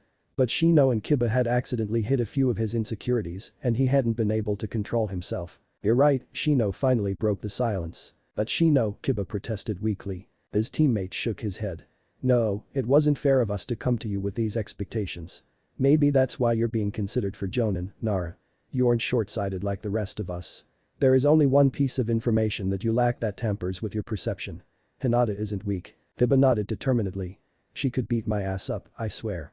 You know that I wouldn't just say that about anyone. She can not only use her Byakugan for scouting, but it also makes her awesome at Taijutsu. Shikamaru sighed. Are you trying to sell Hinata as a combat specialist to me? It's true, Shino claimed. She has a very hard training behind her. She was once considered the Hyuga heiress, after all. Shikamaru sighed again. There was probably some truth to that, but the fact remained that he had never seen Hinata even incapacitate someone. Tell you what. Kiba suggested. Join one of our training sessions and fight with her. She will be reluctant to hurt you at first, but once she gets used to the situation, she'll beat your ass up. Shikamaru raised one eyebrow. Beating me at a Taijutsu battle isn't a feat. I suck. Regardless, Shino argued, you will be able to assess her abilities. Take part in only one training session. After that, decide how you want, we won't bother you anymore. Shikamaru groaned and lay back on the ground, wishing the earth would suck him up so he wouldn't have to deal with anything anymore. 14. Never before had Shikamaru led this many people. It would be hard to organize all of them, but it was the minimal number of shinobi that he needed for his plan to work out. The plan had been formed even before the Kazukiyage's expected scroll with the approval to operate in the Land of Wind had arrived. Earlier this evening, Shikamaru had sat down with his father and the Hokage to clear up last details of the mission they had been discussing frequently in the last week. Afterwards, the Hokage had called in those shinobis that would have to set out first. Niji, Lee, Aoba, Raidu, Muta Aburam and Hana Inyazuka were all people Shikamaru worked well with. Not only were many of them excellent trackers, each of them was an extremely skilled fighter, as well. They had already left an hour ago. Now Shikamaru was preparing to deliver the speech that he had already given to the departed ninjas. He was one of the 9 shinobi that would form the second part of the group which consisted of Kakashi, Asuma-sensei, Hinata, Shino, Kiba, Kurenai, Guy and Genma. After the conversation he'd had with Kiba and Shino, he'd grudgingly joined teammate in a training session under the pretense of trying to improve his own skills. Kurenai and Hinata had reacted with confusion, which meant that the two boys had come to Shikamaru without the women's knowledge. He was convinced that Kurenai had caught on, though in the course of the training he'd found out that Hinata wasn't as incapable as he believed her to be. Although she'd needed some time to warm up, she'd actually worked really well in combination with her team. Shikamaru had determined the teammate could be a valuable asset if they didn't come into contact with Niji. No matter how much the Hokage would order him to behave, his mere presence would bring their morale down. However, Niji's skills were needed on this mission. But since the team had to be split up anyway, no one had to know about the others' involvement. As Group 1 had to travel a longer way, they had already been sent off. Group 2 was awaiting the Hokage's instructions. And Tsunade was sure that she held everyone's attention, she spoke up. I've assembled the 9 of you to assign you a mission in the Land of Wind. If this is gonna become the norm, you're gonna need a bigger office, Kiba muttered. It was a little crowded in the messy room. But when both Kurenai and Tsunade fixed him with a strict glare, he wisely refrained from complaining any further. We not only need this many ninjas because we're going to cover a lot of ground, Tsunade responded briskly, but also because this is a mission of great importance. Actually, your group is only one part of a team. The first group has already left the village. Genma raised his brows. Even bigger of a deal than I thought it'd be, he murmured. Just like Kiba and Shino had told Shikamaru before, the rumors about this project must have been widely spread. Tsunade's expression hardened. This is a mission we've been planning for some time and part of an endeavor that's been going on for 10 years. I have decided to install Shikamaru Nara as the one who'll be leading you in the process of this operation. Shikamaru could feel the confused eyes of Hinata, Kurenai, Guy and Genma shift towards him. Although it had been commonly suspected that he would be a big part of an upcoming mission, not many seemed to have expected him to be appointed with such an important position. But that was the reason why he'd only included people he knew to participate in this mission. After all, he had to give orders to shinobi that were higher in rank, and he couldn't use people who'd question his instructions. And Tsunade gave him a meaningful nod. He walked towards her desk to pick up a folder of files. Swiftly, he opened it and picked out a picture to hold it up and show it to his fellow shinobis. Our objective is to find and retrieve Naruto Uzumaki. He gave the picture that they had managed to produce through Shikamaru's detailed descriptions to Genma. So that's what he looks like nowadays, he murmured before passing the drawing over to Kurenai who was standing next to him. The woman stared at it interestedly. That's the first time I'm seeing his face, she commented. Biba broke out of the neat line and hurried towards his teacher to peek over her shoulder. Huh? Do you know this guy? He's a former citizen of Konoha, Asuma-sensei cleared up. Hinata and Shino visibly perked up, but unlike their impatient teammate, they waited for the picture to be passed on. Shikamaru discreetly looked towards Guy. He was surprised that the man hadn't shouted out anything about the power of youth yet. Usually, it was near impossible to get the man to shut up. But at the moment, Guy was only watching his eternal rival from the corner of his eyes. Kakashi hadn't spoken up yet. What was visible of his face was completely unreadable. Shikamaru knew that the man had had enough time to perfect that expression since he had been kept updated while Shikamaru, Shikaku and Tsunade had developed the plan. Again, it was Kiba's passionate voice that managed to interrupt his musings. Does that mean this guy is a Nukenin?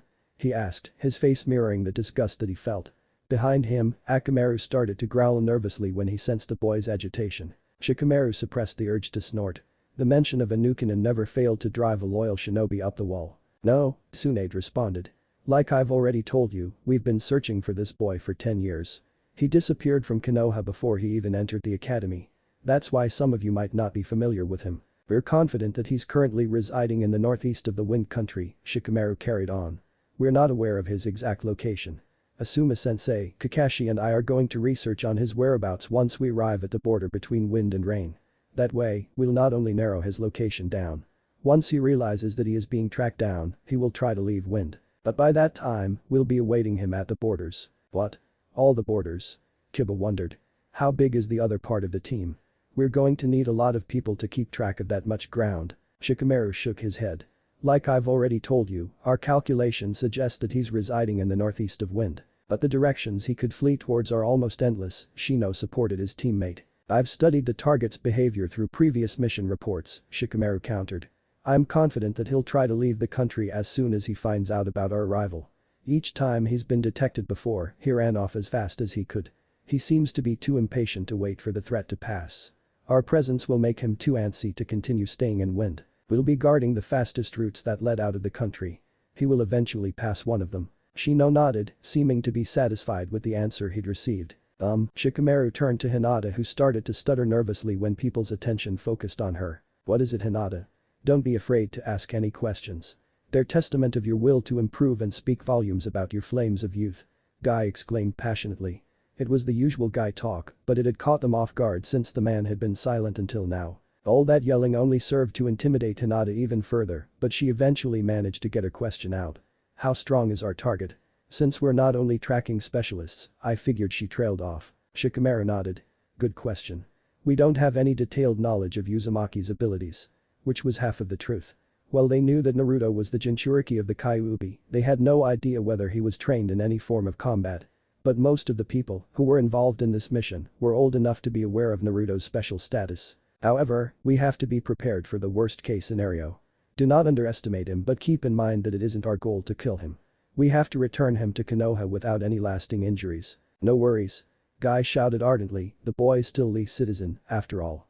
Nothing will be able to extinguish the flames of youth that are bound to burn in such a young soul. Everyone in the room collectively rolled their eyes. Shikamaru quickly returned to his speech before the man could grasp the opportunity to hold another cheesy, annoying monologue. Finding the target will be the hardest part of the mission. He is a survival specialist. After all, he has managed to live for 10 years in many different climates on his own. From previous failed attempts to retrieve him, we have learned that he is an extremely well-versed actor, as well. Although I've just showed you a picture of what he looks like, it is unlikely that we'll encounter him that way.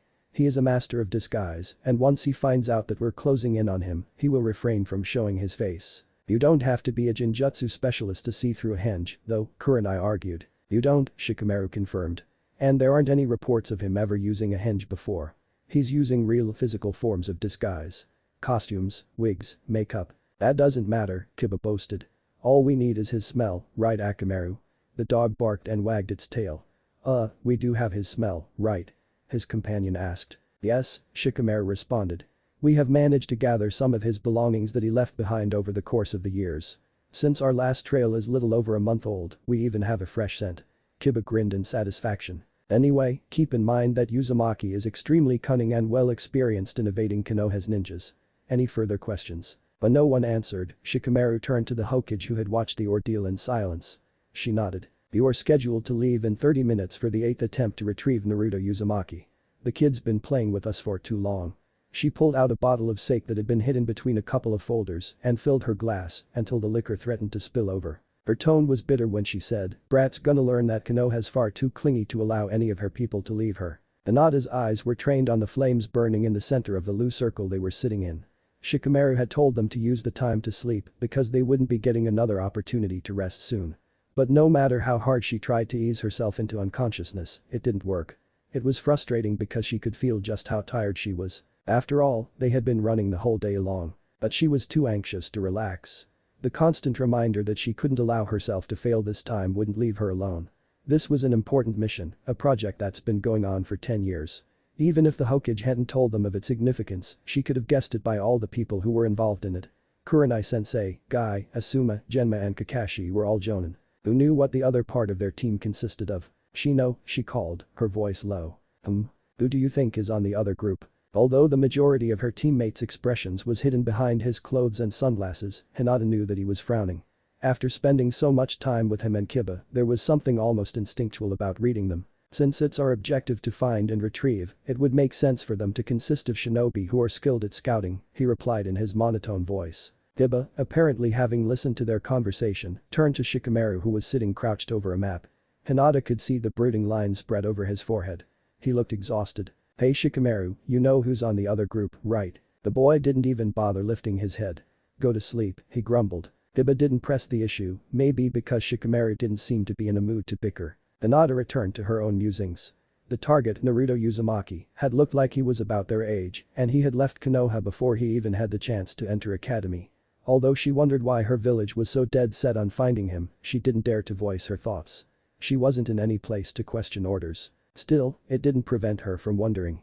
After all, finding and retrieving was, or at least should be, her specialty, and she was well versed in its theory. There were several reasons why someone would want a person to return to their village. It went further than just eliminating a possible threat. After all, they had been explicitly told not to kill the target, but to return him in a healthy condition. Most of those reasons boiled down to either being someone important or possessing something of importance. That meant that Uzumaki could be the child of someone politically influential. Or he could have some sort of object that Konoha didn't want to let go of. The last possibility, the one that Hinata hoped not to apply to their situation, was that their target had abilities that their village wanted to use or at least prevent getting abused by other nations. It didn't happen very often, but every time it did, an uneasy weight settled on her chest. Hinata was glad that Niji wasn't here. After all, his own father had been sacrificed to prevent the secrets of their Byakugan from spreading. Although her cousin hated her, she wouldn't want him to experience something that had hit so close to home. Just a couple years ago, it had already happened. Sasuke Uchiha, a boy that she had graduated academy with, had left their home. For some time, Konoha had tried to retrieve him because they hadn't wanted one of the last users of the Sharingan to leave the village. But soon had stopped believing that Sasuke would ever become anything else than a threat to their home, maybe because the boy had run to Orochimaru, the man who'd been a great danger to Konoha ever since he'd left it. Sasuke had been outlawed. The order was no longer retrieve, but to eliminate. A shiver ran down her spine despite being so close to the campfire. Luckily, that wasn't the case with their current target. She wouldn't be forced to kill anybody. She looked up from the fire to watch her group members lying around the flames. Everyone but her and Shikamaru seemed to have fallen asleep. The boy gathered the map that he'd spread across the grass and put it aside. Shikamaru. Surprised, he looked up. Hinata didn't blame him. She was surprised that she had dared to speak up as well. But ever since Shikamaru had joined her team for a training session, she had had the opportunity to grow a little more accustomed to him. He was a little grumpy at times, but otherwise nice. What will happen to our target after we've captured him? She knew she shouldn't ask. There wasn't any use in thinking of their target as a person, someone who was, just like them, a human being. They had to stay detached. She'd been told often enough that commiserating with someone made you weak. Hinata knew all too well that she was weak. Shikamaru shrugged and lifted his head. When Hinata followed his gaze, she spotted Kakashi sitting on a branch of an old tree, distanced from their group. "Don't know," the boy answered and lay himself on the ground to get as much sleep as he still could in the short remainder of the night. "I just hope that they'll leave me alone when this is over." "To what do we owe the pleasure?" Asuma-sensei asked. The smile that spread over his face was so sweet that Shikamaru would have believed it to be real if he hadn't known any better. But as it was, he did know better. Shikamaru was in no mood to deal with the Kazukiya's older sister breathing down his neck, neither was Asuma-sensei. Temari grinned that cocky grin of hers, absolutely unapologetic and elated about being able to disturb their work. "The Kazukiya requests detailed information on the shinobi that will occupy the borders of our country. That we have given him," Kakashi retorted. An outsider wouldn't have been able to pick up on the irritation in his nonchalant posture and uncaring words. But Shikamaru, having spent a lot of time around him during the recent months, could make out the slight hint of irritation in his voice. "Ara wants to know the exact positioning of your people, not just some vague layout," the girl countered. Shikamaru sighed. Dealing with Suna was always a tedious affair. "We don't know the exact positioning yet. We'll develop it as we go along. Then I will stay with you until you do know." Shikamaru rolled his eyes. "Whatever. Knock yourself out." They couldn't afford to lose any time. Until now, everything had gone according to plan. They had arrived in Wind without facing any obstacles on their way. A few hours ago, he had sent the group he had traveled with to keep an eye on the eastern borders, while the other group was managing the north. But there was no concrete plan, at least not until they found out more about Naruto's whereabouts. They had to get the mission going. "There are 4 inns in close distance," he explained, recalling the maps that he'd been studying during the last week. "I suggest that we split up to save time. He nodded towards Asuma-sensei and Kakashi, "will take the ones in the west and I'll take the 2 in the east. We'll meet again in an hour." They nodded and ran off. When Shikamaru started to get moving, too, he was all too aware of the girl that had latched herself to his side. "So what's the purpose here?" she asked conversationally. "What, your brother hasn't told you?" She shrugged. "He just wanted some quick information on your positioning. Don't think you're all that important." He stared off into distance, searching for a building in the masses of sand. "Then why do you want to know?" he asked absent-mindedly. "I'm bored," she grumbled. "After all, it looks like I've got to spend the rest of the day with you guys." "We're looking for someone," he replied. She'd soon find out that much anyway. Fortunately, she was prevented from asking further questions when a building with the sign of an inn came into view. "Actually, you should be grateful I came with you," she commented in that smug tone that made Shikamaru hear the smirk in her voice. "Yeah? Why's that?" "Having the Kazukiya's sister at your side while roaming through the land of wind can only be of benefit." He didn't bother replying and opened the wooden door they had arrived at to enter the building. Save for the 2 women who were sitting at the reception and idly chatting with each other, the room was empty. "Welcome," the young freckled ginger whose name badge read Kihi greeted. "How can we help you?" "A room for 2. The middle-aged woman with long black hair suggested with a polite smile. "Over my dead body," Temari snapped before Shikamaru could answer. The receptionist laughed. "Oh, I'm sorry," the dark-haired woman apologized, still not being able to suppress her giggling. "But when you both entered, I just thought." Shikamaru squelched the urge to groan. He had no time for this. "Actually, we're looking for someone." Finally, the women sobered up, their stares nervously slipping towards his headband. Shikamaru slouched his shoulders into a relaxed position, trying to seem as little threatening as possible to alleviate the tension that had suddenly emerged in the room. Some civilians couldn't help being anxious around ninjas, especially foreign ones. He slipped one hand into his pocket and pulled out the picture of Naruto. Do you remember this boy ever staying at your place? The older woman gave the picture a short look before shaking her head. No, but I just started working here last month. Do you know the young man, Kihi? The ginger grabbed the image and bingo. Her face lit up in recognition. Yeah, that guy's been here once. That's a couple months ago, though. What else do you remember about him? Anything could be of importance, Shikamaru pressed. Kihi shrugged. He didn't talk much. Honestly, I wouldn't have even remembered him if he hadn't looked so cute. Kihi. Her colleague exclaimed, her expression scandalized. The girl laughed. What? You know that I'm husband hunting right now and I'm all about that exotic look. She inspected the picture again. Since this place is at the border, many foreigners pass by, but I haven't seen anyone look quite like him before. Silently, Shikamaru thanked all deities that the yondaime had such distinctive features that he managed to pass on to his son. Anything else that stood out to you? Ginger knitted her brows. Like I said, he didn't really talk much. I tried to flirt, but he didn't seem to get it. He was polite, though, gave a nice tip and left his room clean. That's all I remember other than his name. Surprised, Shikamaru asked, he gave you his name? She nodded. It's protocol. We know that all the ninjas lie their asses off, but we only want them for bookkeeping purposes, anyway. What name did he give to you? His first name was Kaiman. She leaned her elbows on the counter and propped her chin up, her face dreamy. I thought it was fitting because ocean suited his eyes so well. The last name. With a huff, she began rummaging through the cupboards under the counter. Let's see, I think that was a couple of months ago, sometime around May. She pulled out a worn notebook and quickly flipped from one page to the next. Ah. There we go. Kaiman Kate.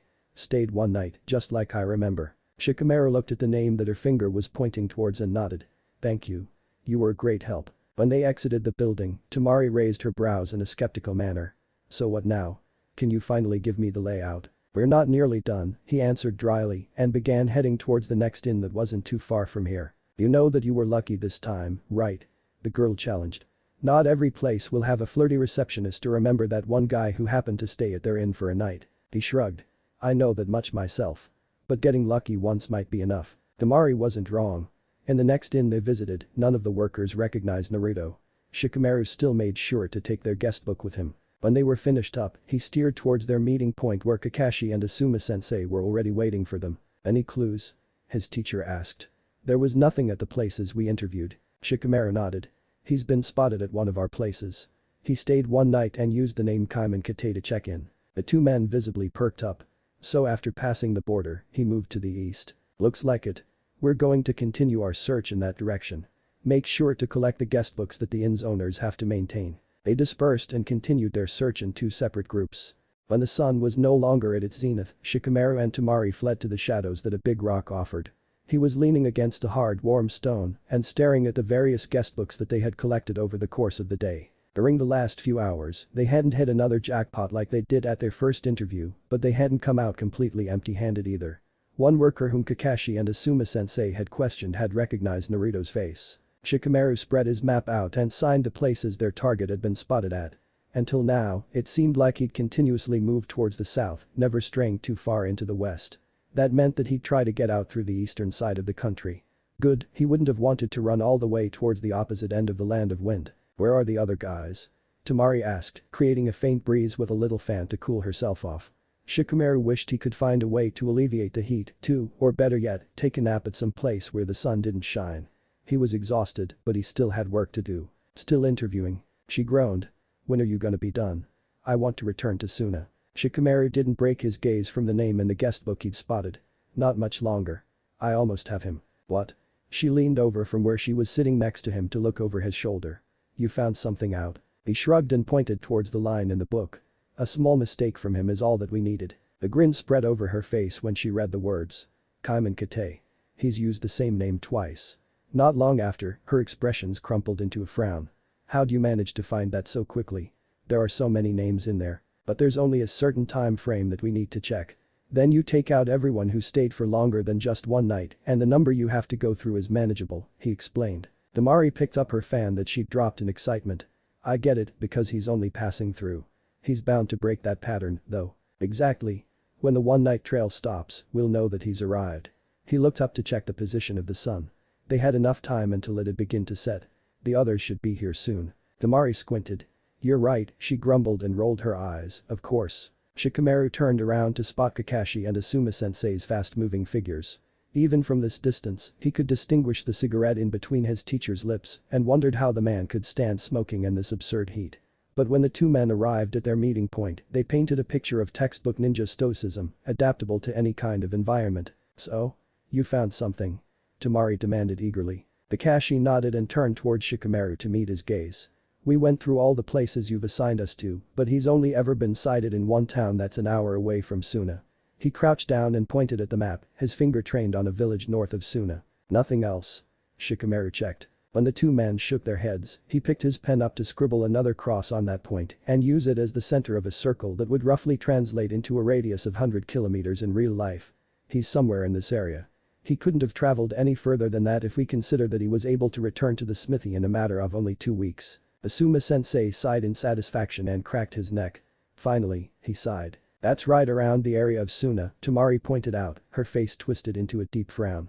Can I see the picture of that guy again? He seized into the pocket of his vest and pulled the image out only for the girl to snatch it out of his fingers.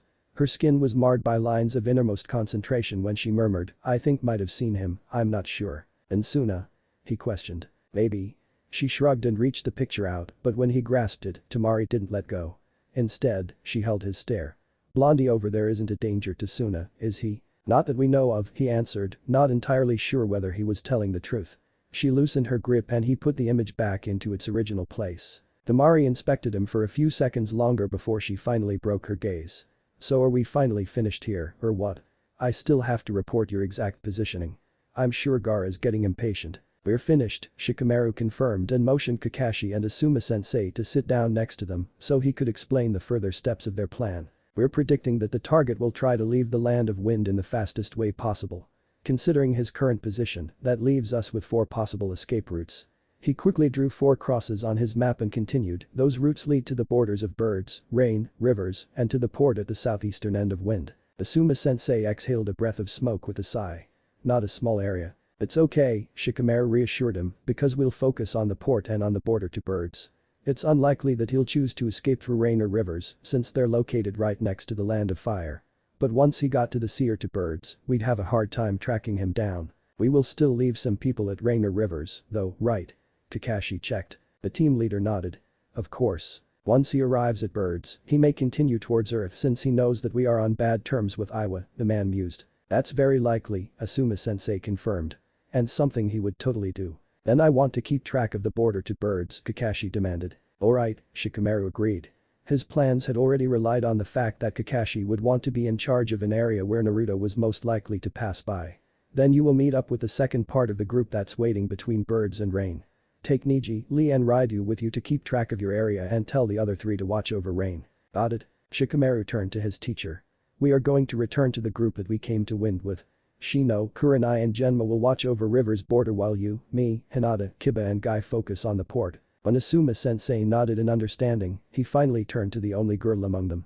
That's our exact positioning, Temari. Do you need anything more? She shook her head and stood up, managing to take 1 step before she stopped herself to turn around. After a short moment of hesitation, she seized her hand into the insides of her dress and pulled out a little scroll. Take that with you, she offered while stretching her arm out. He raised an eyebrow before accepting the object and fitting it in between his clothes. What's in it? Fireworks? I will be looking out for them tonight. Her face was wrinkled into a deep-sitting frown. I feel like I've seen that guy you're searching for, but I can't place his face. I've got a weird feeling about this. If you find him and he looks like he poses any kind of threat to Suna, light the fireworks. I'll be there. Shikamaru nodded and turned to Kakashi and Asuma-sensei. Let's get going. Shikamaru pinched the skin of his arm, forcing his eyes to stop drooping as he watched the fiery red of the desert sunset. He hadn't gotten much sleep in the last days, and when he was up, he always had to plan their next step, keep track of their plan and watch out for his team members. Still, no matter how many excuses existed, he had to stay alert. Everything they had worked towards led to this point. He briefly turned around to check whether Asuma-sensei and Guy were still on their posts near the sea. Spotting their faces in the crowd, he turned back to train his gaze on Hinata and Kiba, who were keenly analyzing the people that passed by. From a bird's eye view, they were positioned like 5 pips on a dice. Off the top of his head, he'd give it 35%. That's how high the probability of Naruto passing through was. Another 35 for the bird's border. If he escaped through these routes, they could pretty much kiss their chances of catching him goodbye. Maybe it was better this way. He stopped that train of thought and grabbed his walkie-talkie to get through to Kiba. Under the noise of static swooshing, the boy's familiar voice checked in. "Yeah? Have you picked up on anything?" "No, nothing." Shikamaru sighed and wished that Kakashi was having luck. He wasn't in the mood to chase Naruto through the port in case he decided to use a ship to get out of the country. The crowd that had gathered to get on one of the last ferries would only make this more bothersome. Maybe Naruto had planned all of this. One didn't stand out too much amidst so many people. It was easy to drown out in a crowd. Waves crashed against the docks as a salty breeze passed by. Shikamaru didn't doubt Kiba's or Akamaru's ability to pick up a scent, but the constant wind and the onslaught of many different smells would make it more difficult. Again, his gaze carried over to the boy and his dog where he noticed a girl accidentally walk into Kiba, impact causing her to tumble to the ground. Amidst the confusion, the boy must have activated his walkie-talkie because Shikamaru could hear them talking through his device now. "I'm so sorry," she apologized, her voice neither too high nor too deep. From the distance, Shikamaru could see her dust her short skirt off and brush the wrinkles out of her thick poncho. Kiba just kept on staring at her in a dumbfounded way. The team leader rolled his eyes. No problem, I hope you're okay. You didn't hurt yourself, did you?" The girl giggled and ran a hand through her shoulder-long blonde hair. She was trying to push her fringe out of her face that kept bothering her when another sea breeze washed through the port. The whole ordeal couldn't have been going on for longer than about half a minute and Shikamaru was ready to snap at Kiba to stop his poor flirting attempts and concentrate on their task when Akamaru's loud barking beat him to it. Did that mean? He perked up. Naruto was here. Before he could even attempt to move, Akamaru had jumped up, ready to tear into the strange girl's ankle before she swiftly moved aside and leaped through crowd. People started shouting in fear of the big dog that was now chasing a young woman through the masses. Realization dawned on him. Shit. Guys, it's him whatever.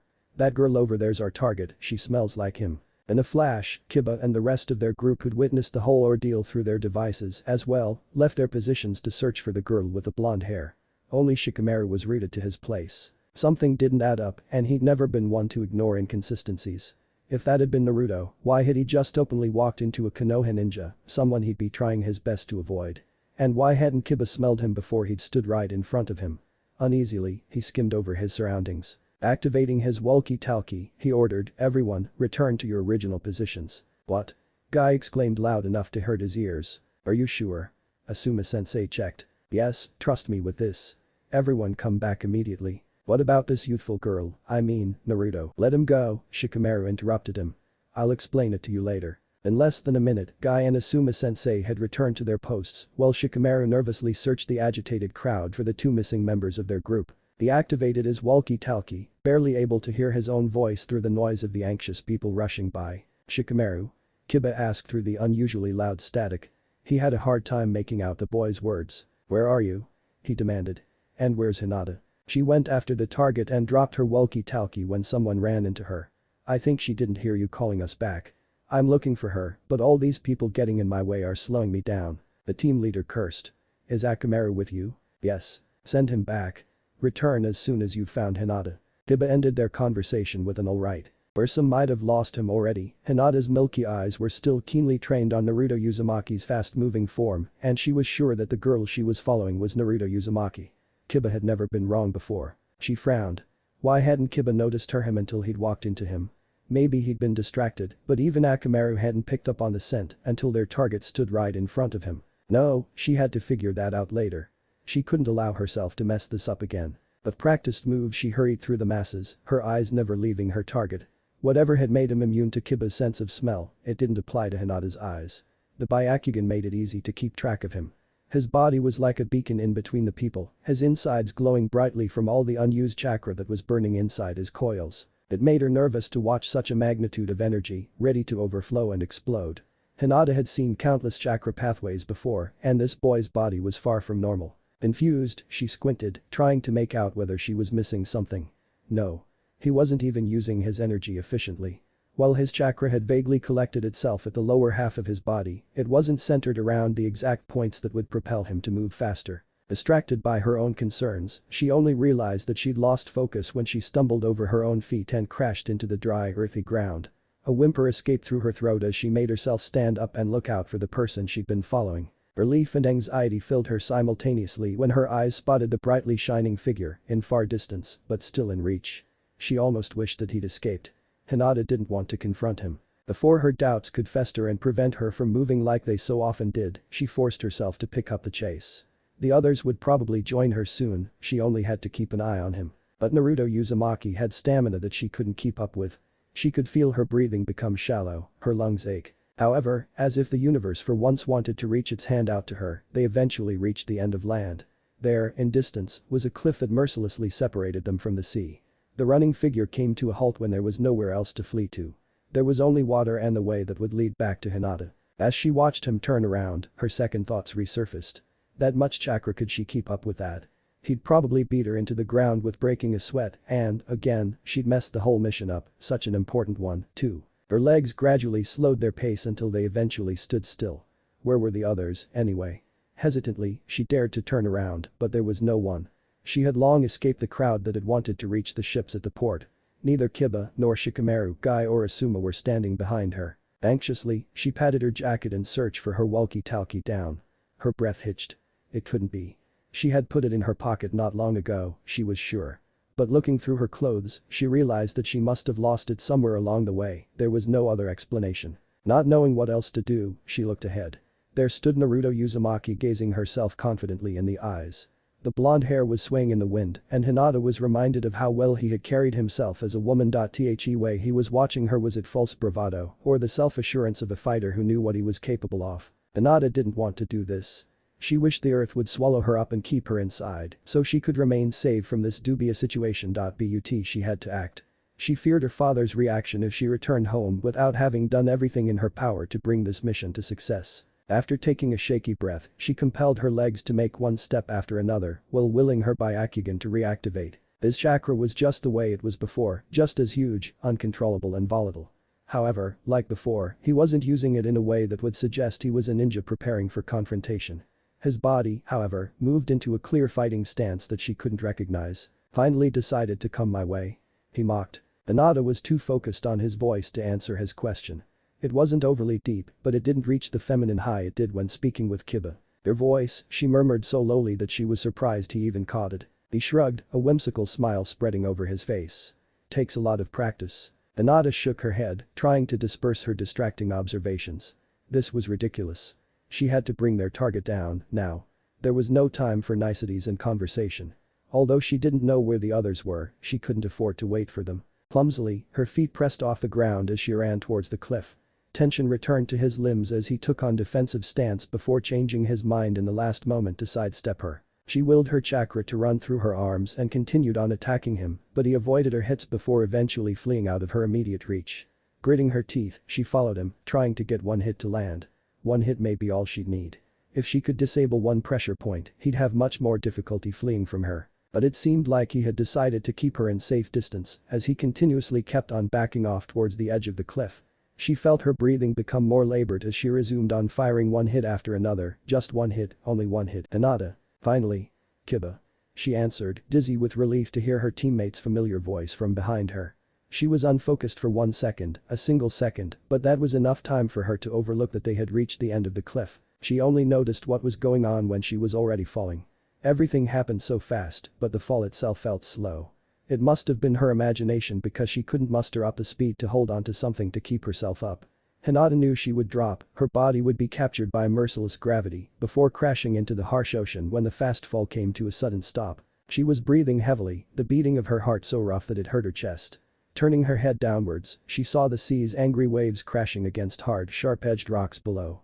But she was in the air, unmoving. She looked up and spotted her arm that felt like a foreign limb being held up by a sturdy hand. Try to climb up, Naruto prompted through gritted teeth, face slightly scrunched up in effort to keep on holding on to her. Why, could you get up before I let you drop into the sea?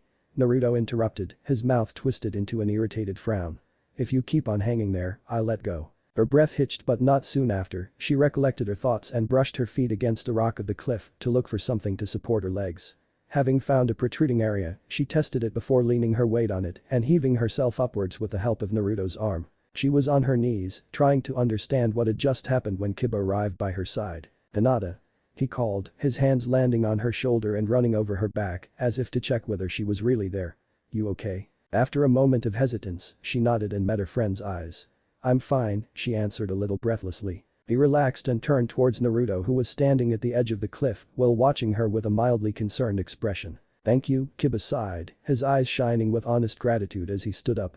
"You're really not that bad of a guy." Incredulity filled Hinata as she saw her teammate's body move into its familiar fighting stance. "So don't take this too personal," Kiba said in an apologetic tone when his arm struck out. This time, Naruto wasn't fast enough to escape. Shikamaru was so focused on his surroundings that he almost startled when his walkie-talkie made its high-pitched howling sound, that sign that one of his team members was trying to contact him. He picked it up. "Shikamaru? Kiba? You've reached Hinata?" "Yeah, she's all good. Uninjured." "The target?" "Silence." Kiba cleared his throat. "About that," he sighed. "It was a shadow clone, right?" Kiba choked. "What? How do you know that?" "I'll tell you later. Hurry up and return to your posts." The boy at the other end of the line groaned. "All right. We're on our way." The wind was no longer mild, but chilly. The nights in the desert were cold. Shikamaru sighed as he watched the last ferry of the day depart from the port. Tiredly, he ran a hand through his hair and massaged his tense scalp. The tie tore and his hair fell around his shoulders. "We're finished." There was no need to use the walkie-talkies anymore. The port was silent. Everyone, save for the 5 members of their team, had departed. It was in the late afternoon when Temari finally arrived. Gaara looked up from his desk when the door clicked shut and waited for her to speak up. "I've got the info you requested," she said and reached a map out to him. He accepted it and spread it out on top of the neatly ordered sheets of paper he had had to work through. Even though the map showed him what he'd been dreading, he kept his face neutral. Gaara didn't know how they'd done it, but they'd found out that Naruto was residing in the eastern part of the country. The posts that were positioned around that area proved that much. Naruto should just stay in wind and wait this out. No good could come out of this rash escape attempt. But Gaara knew he wouldn't be able to convince him. His friend was simply too stubborn for his own good. "Thank you. You should take a rest now," he advised, his words a subtle dismissal. But Temari remained rooted to her place, her face a thoughtful frown. "There's something on your mind," he remarked. She nodded. "You know they're searching for someone, right? The civilian that left Konoha, yes." Gaara watched his sister nibble on her bottom lip. She was nervous. "I've got a bad feeling about this," she admitted. "Any particular reason?" he asked, the tone giving nothing away. She shrugged. "Intuition. I feel like I've seen the guy they're looking for before. He seems familiar." "You'd feel the same if you'd seen his picture." Willing himself to refrain from stiffening up, he answered, "Maybe." He leaned back into his chair while keeping eye contact with Temari. "I will watch out for anything unusual tonight if that will ease your mind." A bright smile spread over his sister's face. "Really?" Gaara nodded. "I'll be alert the whole night through." The next time Gaara entered the hotel room, all the mess from the past weeks had vanished. It had always been this way, he remembered. Naruto wasn't a particularly tidy person until the day of departure arrived. Then, everything was cleaned up until the place was void of any evidence suggesting he'd ever been there. "You've got it?" Naruto asked. There was something strangely eager in his voice, almost as if he was looking forward for what was to come. An odd mix of excitement and paranoia. "Yes. And I also know where they've decided to position their guards." Naruto sighed heavily.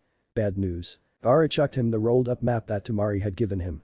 "You have to change your plans. They're focusing on the exact route you wanted to take." Lines spread over Naruto's face while he inspected the map. "Want? I'm still taking that route." Gaara shook his head, exasperated with his friend's thick-headed demeanor. "This is just stupid.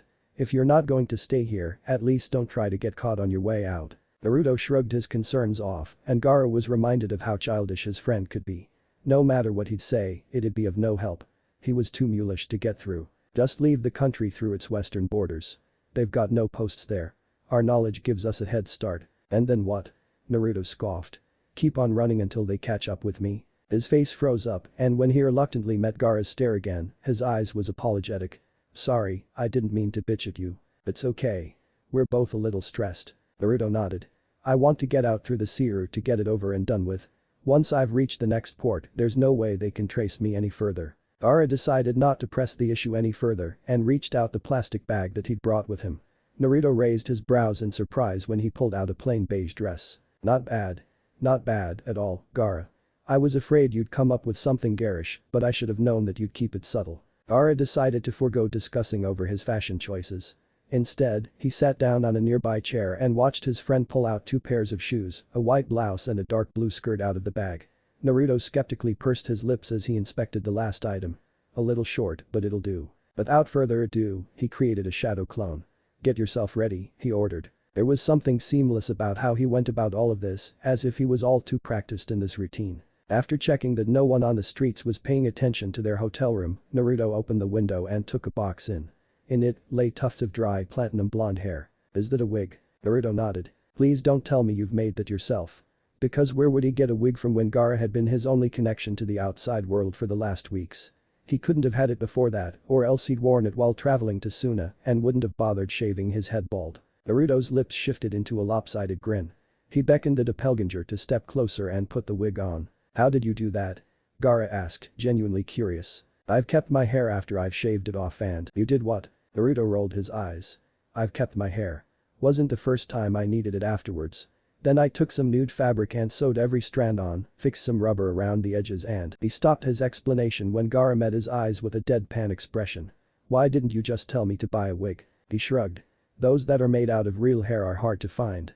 The fake ones got an artificial sheen on them and smell like plastic. Gaara sighed and inspected the doppelganger. It's a different color, he noticed. Naruto nodded. That's what I put it outside for. If you lace the strands with lemon juice and let them wait in the open sun for some hours, it'll bleach the hair. You have much more knowledge on all of this than you should. Naruto tipped his head to the side. That's also what you got the coffee for. What do you mean? Gaara remembered bringing over large amounts of instant coffee powder, but he didn't see how that had anything to do with the wig. Naruto grinned, grabbed his wrist and led him towards the lone desk in the room. A plastic box had been placed on it. In it lay Gaara couldn't refrain from scrunching his nose up in disgust when he saw a mass of something drenched in what smelled like stale coffee. His friend pulled out the soggy mess, and Gaara finally realized that it was another wig. This is a really bad idea, he said quietly. Offended, Naruto spluttered, it's not just an idea. I did this before and it works. Maybe you should stop spending so much time alone if you're going to come up with something like this. His friend rolled his eyes. Stop nagging. I've told you, it works. If you keep the hair in the coffee for long enough, its color changes into a light brown. Plus, it dissolves my scent and cloaks everything in a smell of coffee. I could have gotten you some hair dye, you know. Naruto crossed his arms. I know what I'm doing. The smell of ammonia that's in chemical hair dye would be too suspicious. Gaara sighed and sat back onto the chair. He wanted to respect his friend's experience concerning these issues, but his ideas seemed too odd to confidently rely on them. Tell me if you need my help. Naruto shrugged, took the plastic box and went to the bathroom. Gaara could hear him dry the wet wig. When the boy returned to the main room, he had light brown, straight hair that reached his chin. It didn't even look half bad. Actually, it looked pretty good. The heavy smell of coffee passed by when Naruto rushed to his doppelganger to inspect the haircut it had given itself while its creator had been in the bathroom. A little uneven, but it'll do, he muttered critically, ran a hand through the shoulder-long tresses and brushed the bangs out of its face. Gaara lost focus over the rest of the disguise process. All he knew is that by the end of it, the original Naruto had slipped into the beige dress and flat sandals, while the doppelganger had put on the blouse and the skirt. The heels that it wore made its legs appear even longer in the short skirt. Somehow, he didn't make the clothes look out of place. It was probably due to Naruto having a slight build and not being extremely tall. The fact that the garments were a number or two too big helped. Did you shave your legs? You gotta commit to the role, Naruto admitted. You got the perfume? Gaara nodded and pulled the bottle that he'd wrapped into plastic out of his pocket. Naruto accepted it and checked the label. Vanilla. Good choice. He took a deep breath and looked around the room as if to remember what else to do. Makeup, he said. We should be almost finished then. Gaara couldn't make out what he did after that. There were too many brushes, creams and powder palettes to keep track of. But by the end, he could tell that the doppelganger had rounder, bigger-looking eyes with dolly lashes attached on them.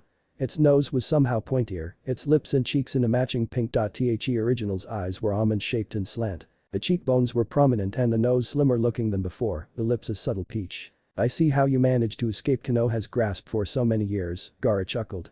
You're my best friend and I wouldn't recognize you on the street. Naruto laughed. I'm good, aren't I?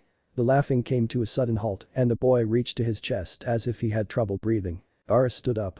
Are you okay? Why yeah, he huffed. It's just the corset. Still a bitch to get used to. Gaara sighed. I'm concerned, he admitted. Naruto straightened himself up. There's nothing else I can do. He threw a thick poncho that was supposed to hide the lack of towards the doppelganger. You could remain here until the dangers passed over, Gaara pressed. His friend shook his head vehemently. I can't stay in this room for one day longer. There's no way I'm waiting this out like a rat they've chased into a corner. I gotta get out now. You're playing with fire, he warned. You know I've got a plan. One that might fail. Even if you send your doppelganger to cause some chaos, they'll try to find you through your scent. Naruto furrowed his brows and grabbed the map that he'd laid aside. I haven't seen Kakashi around the port, he remarked as he unwrapped it. You're on first name basis now? Gaara asked, his tone unimpressed and curious at the same time. Naruto raised a brow. The guy's been chasing me through the world for 10 years. If we're not on first name basis, I don't know what we are. Gaara leaned back. He never struck me as such a persistent man. Do you know what his motivations are? His friend shrugged as he inspected the map. So who's the one doing the scent searching if Kakashi's looking over birds? Hiba Inuzuka. He has a dog with him. He lay his head to the side. Is he, by chance, a little gullible? I don't know them that well. I wouldn't recommend getting close to anyone. But if you absolutely have to, Inuzuka and the girl are your best targets. Stay away from the rest, especially from Shikamaru Nara. He may not be the physically most proficient, but he will see through your cover. I'm suspecting that he's the one who's after this whole ordeal in the first place. Naruto nodded, lost in his own thoughts. Yeah, he's the one who started this all. But even if the dog boy isn't the most intelligent member of the group, he's got the sensitive sense of smell that he'll sniff you out with. A coffee wig and some vanilla perfume aren't going to help with that. Relax, Naruto placated, I've planned ahead. He walked in front of the mirror and brushed some stray wrinkles out of his dress. You noticed that I lost weight. Is this another diversionary tactic? Gaara countered skeptically. No. Just the result of my new diet. Raw food. Gaara sighed.